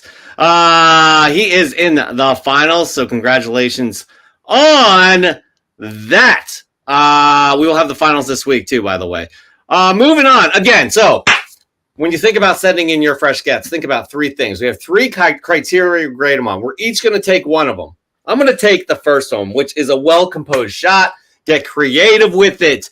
Give us that depth of field. Give us some sort of story that ties into the book visually. That's very important. Joe, next. Oh, well, the book has to be unique. And unique doesn't mean it's worth $30,000. Unique could mean that you got it signed by a creator or, a sketch cover like we saw that Batman Beyond cover recently, or a book that we've never seen before, something obscure, indie, rare, hard to find, maybe really, really old. Mark Leneker does a great job at showcasing books almost every single week that most of the audience and us we haven't seen before. Passing it on to Chris down there for the third. After passing on, you have to do this. Oh, okay. This dance here. Yeah, and in the final is to make sure you slip us, all three of us, a couple bills. That's not true. You ruined my dance. It's not true. What is it? What we talk? Story, unique, touch our Yes. heartstrings? Story. and a few bills. Yeah, pull it on our heartstrings. Tell us what this movie is. Make it mean something, man. Because Yes, a lot of you guys do that. We're all sensitive men here. We like to show our emotions, and I keep the tissue down here, so I'm all for it, man. There's been so many great ones where somebody's picked something up with their kid or their memory when they were a kid with their father or something like that, and those things are always super, super important. Absolutely. So we're just going to get into it right now. Bills. And a few bills. We're going to get into it right now with Josh's. God, what the hell is going on here, dude? Somebody went in here and messed with everything. Was it me last week when I No, it's seriously. Oh, Where's good. I know I had Josh's comments right here. But I'm going to get it right now. Hold on, Josh. I got you, bud. So We you don't said forget. we're doing the night at the Roxbury with our head bob. We were totally doing that. It was awesome. Can't hurt me no more. As we load it up, there we go. Collecting Dude wants to see Chet. You missed it, buddy. Anyways, we got World's Finest 177. Luther and Joker use a chronal displacer to call up great villains of the past to join their gang and trick Leonardo da Vinci into planning crimes for them. Perhaps one of the silliest and craziest stories ever. World's Finest is filled with them. My first for the comic shop for this week is this Silver Age goodness featuring two of the biggest heroes against two of the biggest villains. Well done, Josh. Who do we have next? We have... Jeez Louise. All right, it's a mess, guys, but I'm going to get us back on track. We got Union Josh Comics, my sub for both Fresh from the Comic Shop Wait. This was last week's. Okay. I should watch the episode. Look, That's I'm okay. dumbfounded. It's I am okay. dumb. I'm Wow. dumbfounded. You didn't watch So what's your first Fresh Get of the week? All right, guys, it's been a minute, man. So, quick backstory. You guys have been watching videos on my channel. I recently, well, you know what? I'm going to, how about three? I got three fresh gets. I didn't think about this. So, I recently submitted some books to CGC, and I did and this was a book I picked up from my local shop, A1 Comics. Now, when I did the I came back from the store, did the video. They had a 4.0 listed on the book raw. I paid 4.0 price, and probably, anyways, and I took it home. I trust A1. I've been a customer there for 12 years plus. I took it home, took it out of the bag. I was like, this is nowhere near a 4.0. I said, I'd be lucky if this book gets a 2.5. I even pressed it, and it came back a 2.5. Now, this is Amazing Spider-Man number 11, the second appearance of Dr. Octopus. This is what I was saying earlier. I'll take an Amazing Spider-Man number 11 in a 2.5 any day. Plus, it presents extremely well still for a 2.5. But I knew it. I knew it was a 2.5. So my next gets are going to continue the story of the dilemma here. But, I'm still celebrating this awesome freaking key that is just another notch in the my Grail run of Amazing Spider-Man. Wonderful, wonderful, wonderful. That's a great book, by the way. UK Living. I have no idea how I ended up on this part of the internet. Okay, welcome to the party. Yeah, we're happy you're here. I think you mentioned this. Jeff and Joe are doing Night at the Roxbury. All right, moving on. We have, who do we have? I love the starred ones that we have. We have Marvel Man 616 Comics. Amazing Spider-Man 570 featuring the first full appearance of Anti-Venom. This is a low print second print variant. Yeah, Anti-Venom is an interesting character. I don't know. I mean, maybe we'll see him in Venom 3. I have no idea, but he's a really cool character. And this was a really cool run here. New Ways to Die, John Romita right there. I'm not sure who wrote it. But yeah, very cool. Yeah, all the variants of that issue specifically, like they're all sought after. Even the ones that are like the cover B, cover C, like they're all some amount of money. You know, yeah, first appearance, but they're also really, really good covers. Every single one of them. Very good covers. Again, that's Romita. Well, that one specifically is Romita. And I think a cool character, in my opinion, as well. Oh, yeah. Son of Comics is up next with Amazing. Nope. Miles Morales, Spider-Man #1, custom-made black variant. Art by Don Graffihote. This is one of my favorite original art pieces in the collection. Enjoy. This is an example of unique. You guys get those original art submissions in here. We do like those. That thing is straight out Spider-Man 3, the Sam Raimi verse right there. I really like that a lot. Joseph, what's your first fresh get? All right, so I went to a yard sale this week, and I actually got there late. I mentioned this in my little clip, but Pope at Chillytown got there really early. Most of the good stuff was gone, but I definitely cleaned up afterwards. You know, he said there was about 20 people like going through, picking stuff out in the first hour, and he was just leaving as I was getting there. And fortunately, there were some really cool things that I found, including this book right here, and it still got the price tag on it. And I did a bundle deal, so I probably paid really about $5 for this book. It's from the 1940s, I think 1946 or 48. But this is Sparkler Comics, number 55.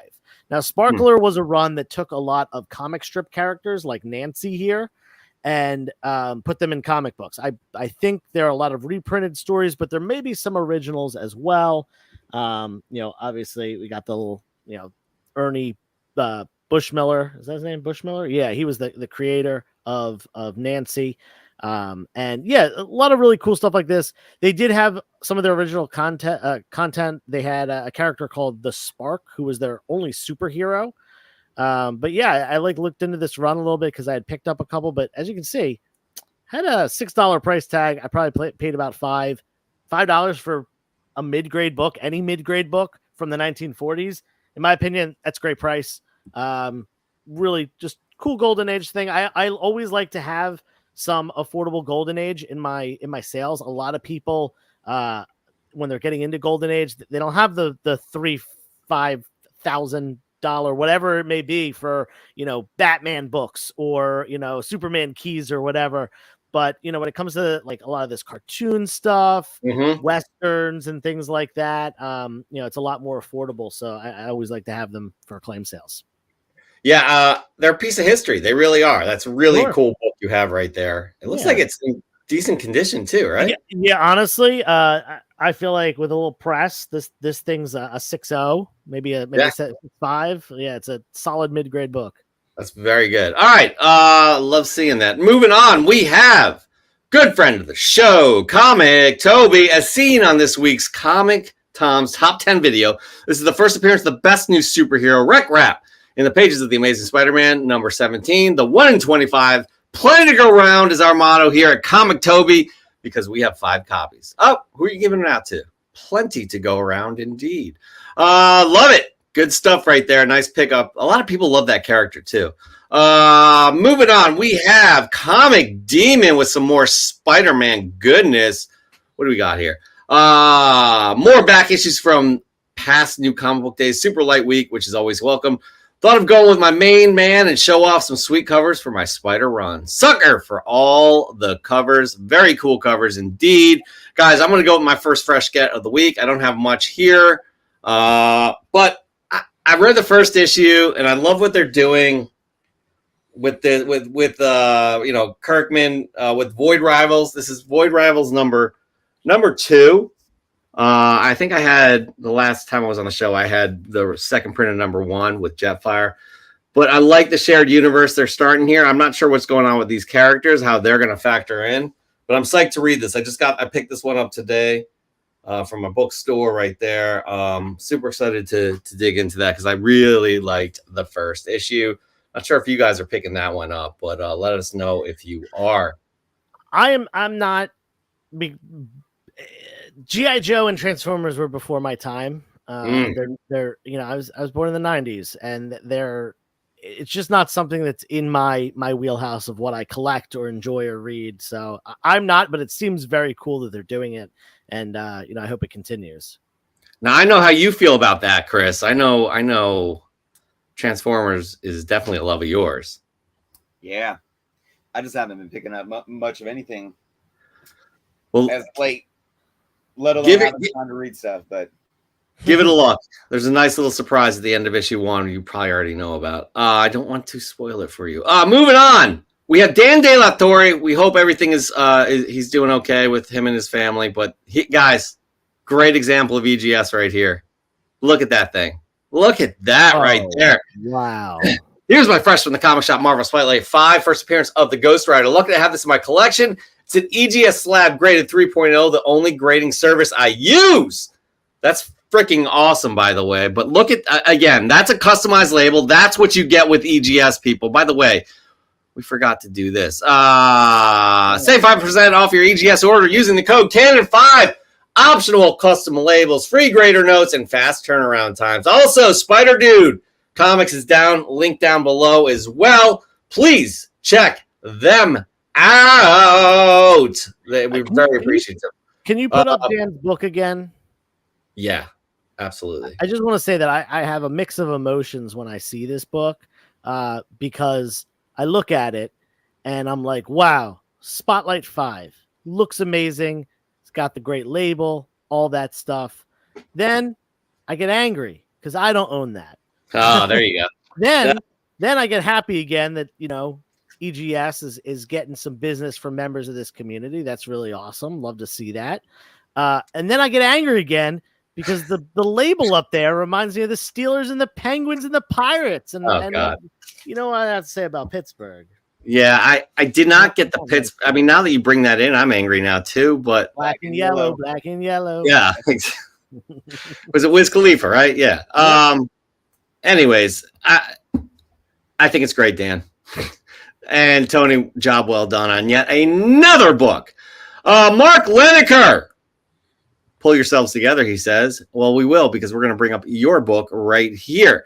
Amazing Spider-Man 119 and 120 from 1973, celebrating the 50th anniversary of this classic Spideyverse Hulk two-parter classic cover by, who else? John Romita.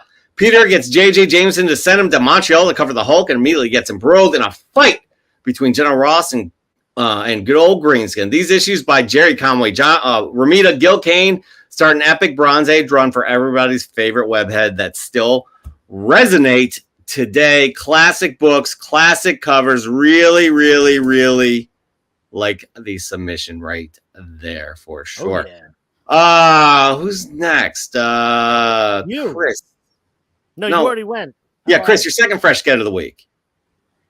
Okay, so continuing the story, got a 2.5. I said if this book comes back a 3.0 or higher, I'm going to leave it alone. Now, and it's not that it's because of what CGC said. It's just because I didn't want to be that person. But I knew it was going to come back at 2.5. It came back at 2.5, and I said, you know what? I'm going to go into A1 and see what I can do. I went and talked to them at first, to be quite honest.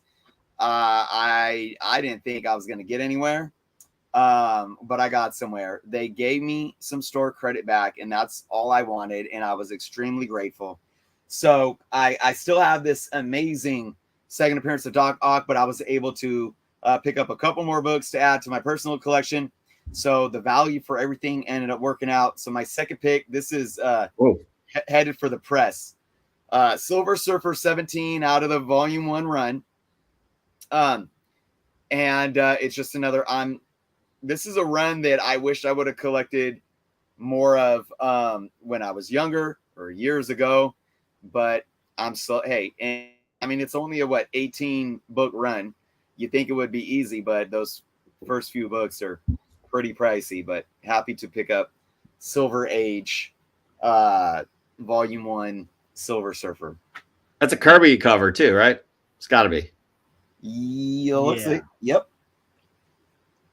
That's Yeah, it's awesome. a great cover. All That right. whole run, that run, and the 18 issue Nick Fury Agent of Shield run are great entry level because it's a small run. Obviously, some of those books are pretty expensive, but they are great entry level books for someone who wants to get into collecting Silver Age runs.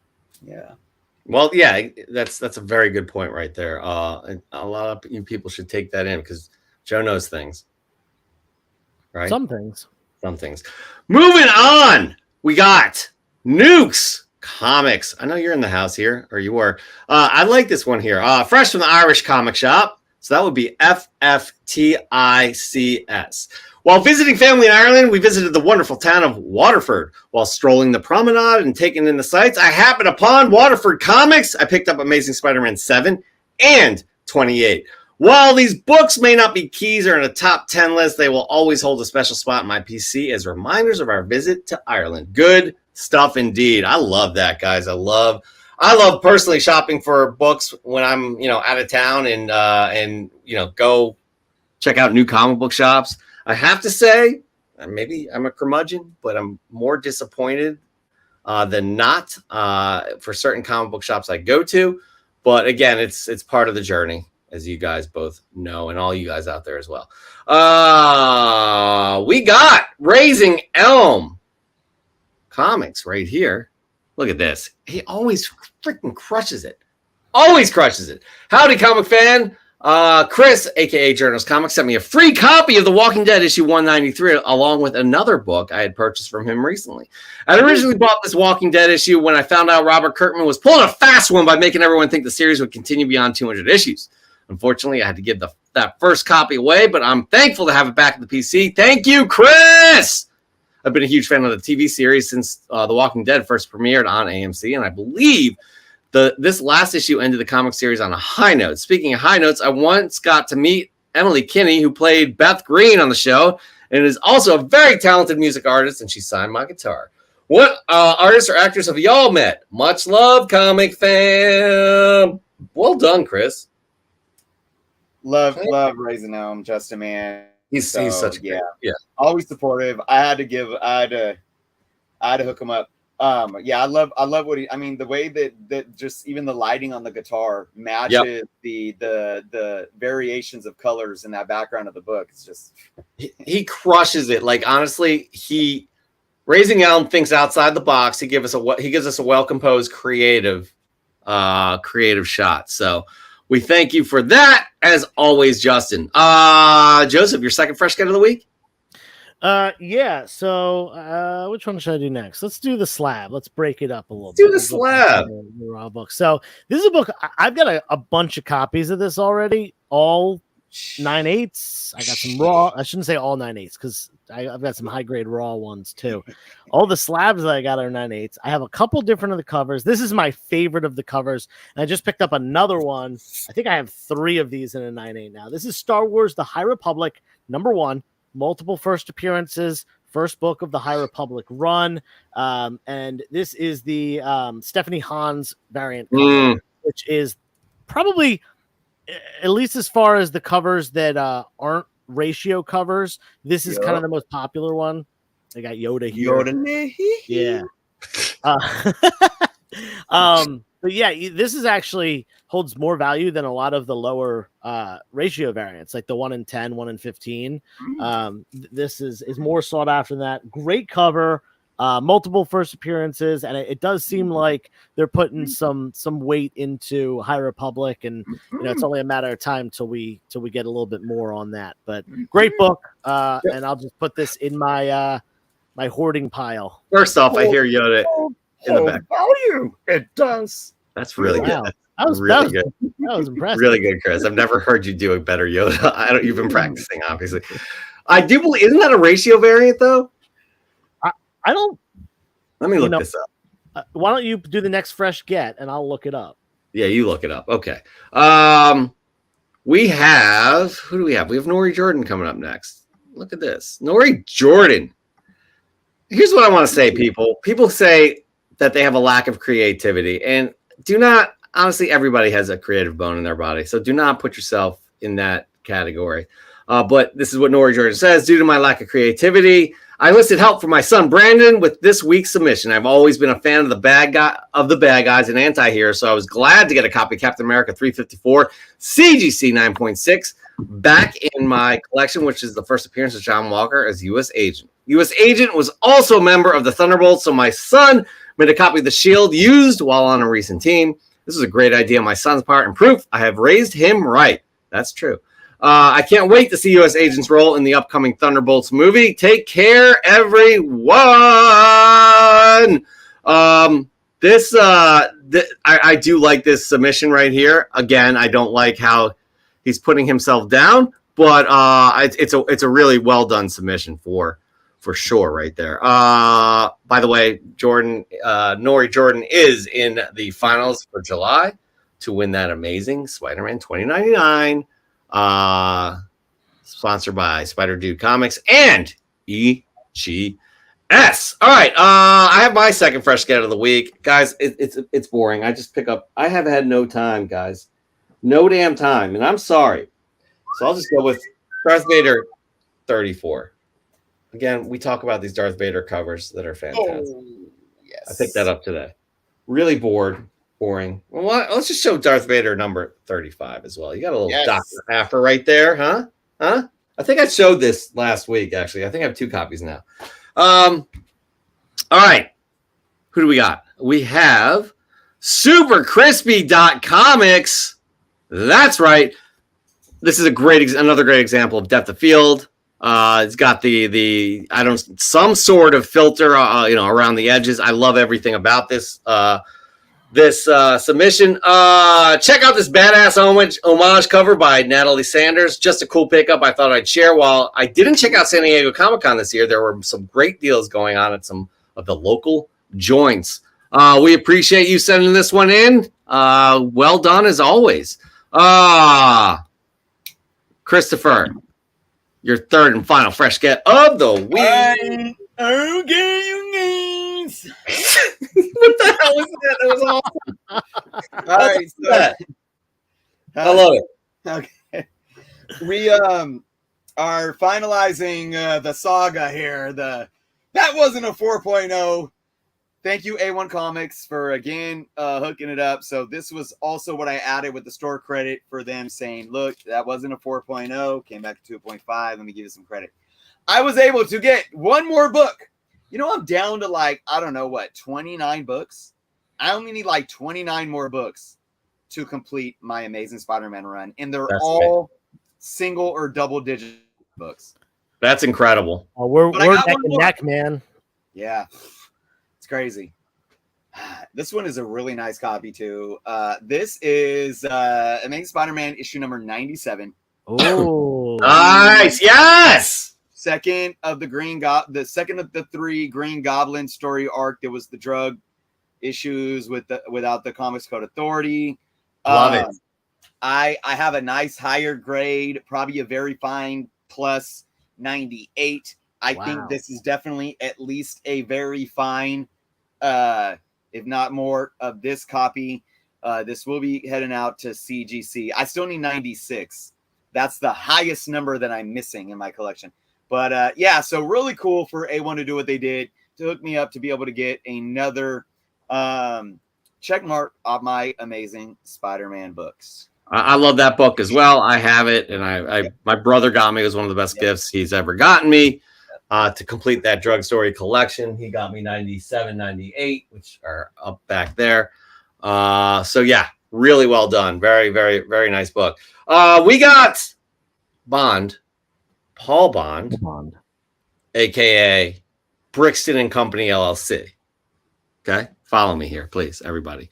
It's an interesting submission. I don't know if we've ever had one like this before, but let's go. Big news this week. I became an authorized CGC dealer, and once I'm ready, I can start taking CGC submissions. For now, I've been feverishly working on prepping my own GA submissions. I've been delaying until I got set up. In between all this, I found a few hours to custom make my son a balance board.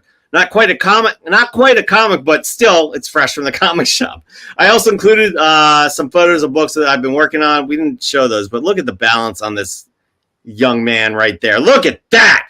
Well done there, Bond Jr. I don't know, man. Like maybe get back to us when he can do a kickflip, but until then, That's a good point. But that's really nice looking right there. I like it with the dinosaur. Those are fun too.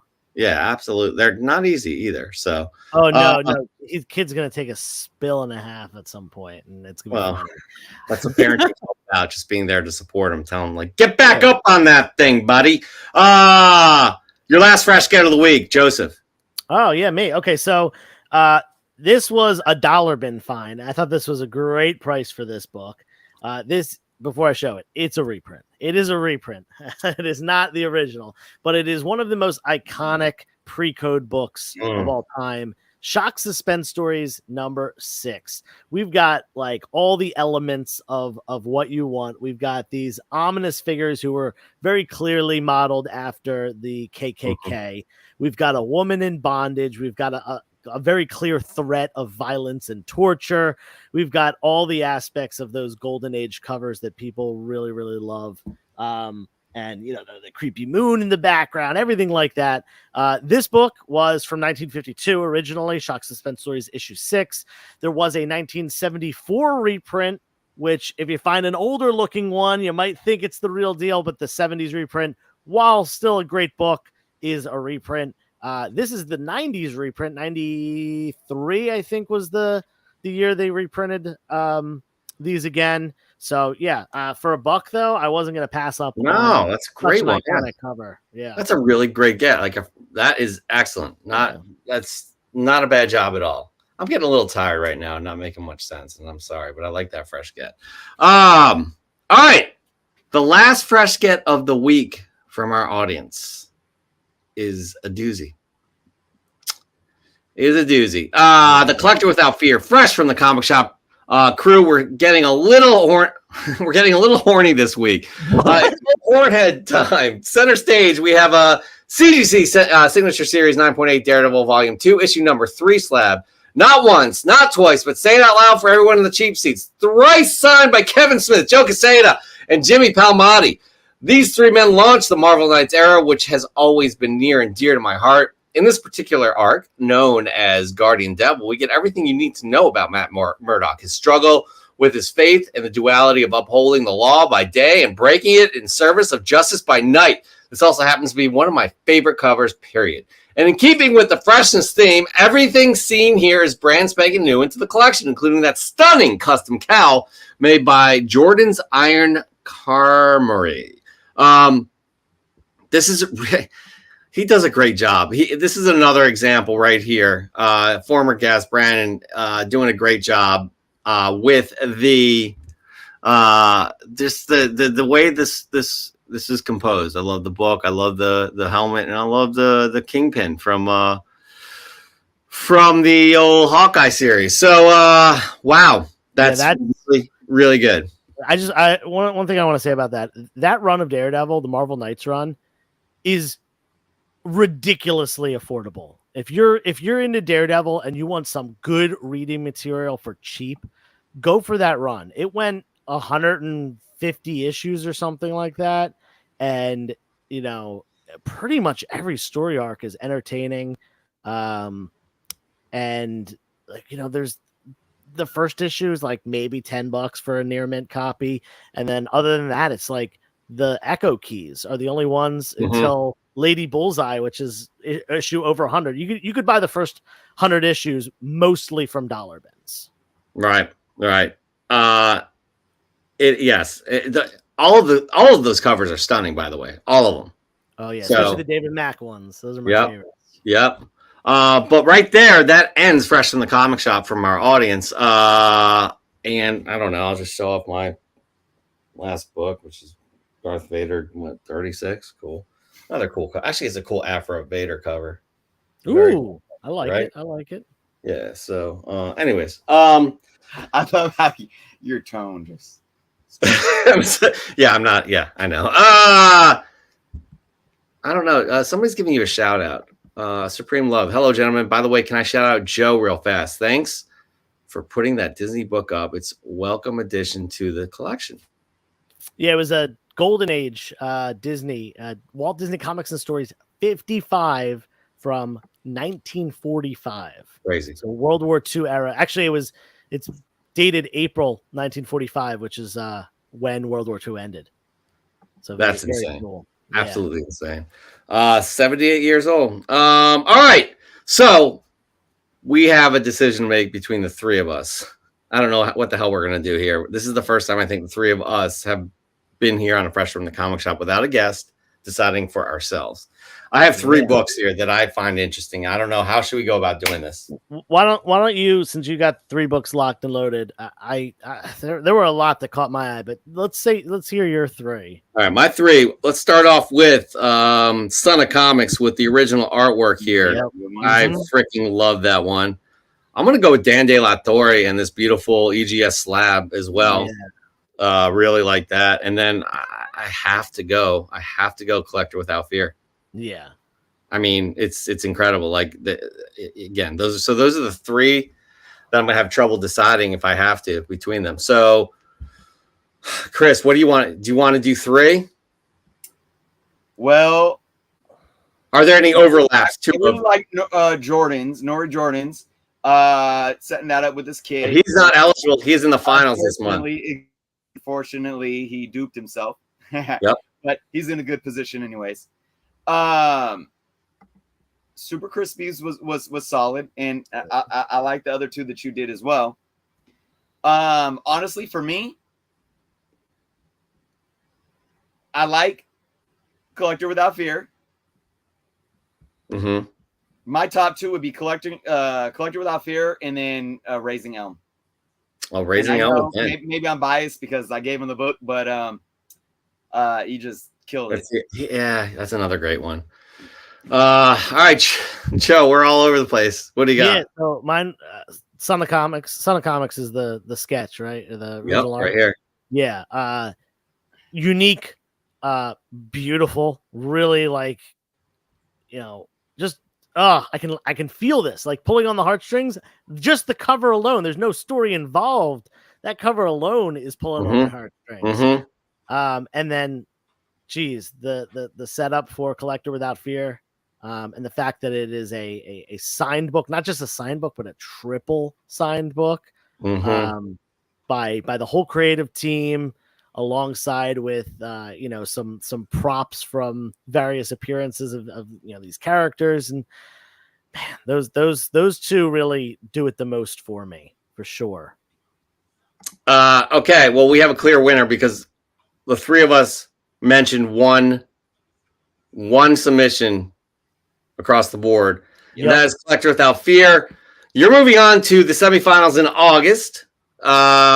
Just to clarify, Nori Jordan, you are in the finals for July. If you win in July, therefore we can't accept any submissions for you for August because you could possibly win in July. We apologize for the delay. It's just the way it is right now. So you are in the finals for July. Collector Without Fear is moving on to the semifinals in August. We're going to go through our next semifinals for July and the finals this week. So be on the lookout for that on the Instagrams. Guys, it was a pleasure hanging out with you on a Sunday night as always. I love this show. I love our community that we hang out with, our friends that we get to talk comics, talk movies, talk shows, talk everything, life in general. I am very appreciative of this community. I really, really, truly am from the bottom of my heart. I'm very appreciative of Chris and Joe. It's always a love fest at the end of the show, but I just feel it. That's it. Christopher, what do you got? Well, this is the first end of the show that I made it to in some months now. So, dealing with a lot of stuff in life, man. But when I'm here, I'm happy to be here, and I'm glad I could make it through the show. I do have people texting me like, food. I'm not gonna lie, that's what's happening right now. I'm like, calm down, it's almost over. It's my first time getting through it. So Yeah. Got to tend to the fam, cook some dinner. Happy to just be here and participate in Fresh from the Comic Shop too, and happy to see everyone hanging out in the chat. So yeah, that's what I got. Joseph. 2 things. Number 1, if you are at Terrificon next weekend, specifically next Saturday, I'm only there one day. Please come say hi. Come find me. I'll be walking around probably with Popa Chili Town, digging through dollar bins, searching walls, trying to find something. And the second thing is, you may remember a couple weeks ago we had Comic Uprising on the show. I'm going to be a guest on his Instagram on Tuesday, 8 p.m. Eastern Time. Comic _Uprising. He was a great guest, great member of the community who just interviews people about whatever, the hobby that we all love. So I'm going to be on there. That again is Tuesday at 8 p.m. Eastern. Come hang out with us. Great plug, great show, great person. Again, thank you all for hanging out, being with us every Sunday. We'll be back next week, 8 p.m. Eastern Time, 5 p.m. Pacific on a Sunday. Until then, be good to yourself and be good to others. Peace.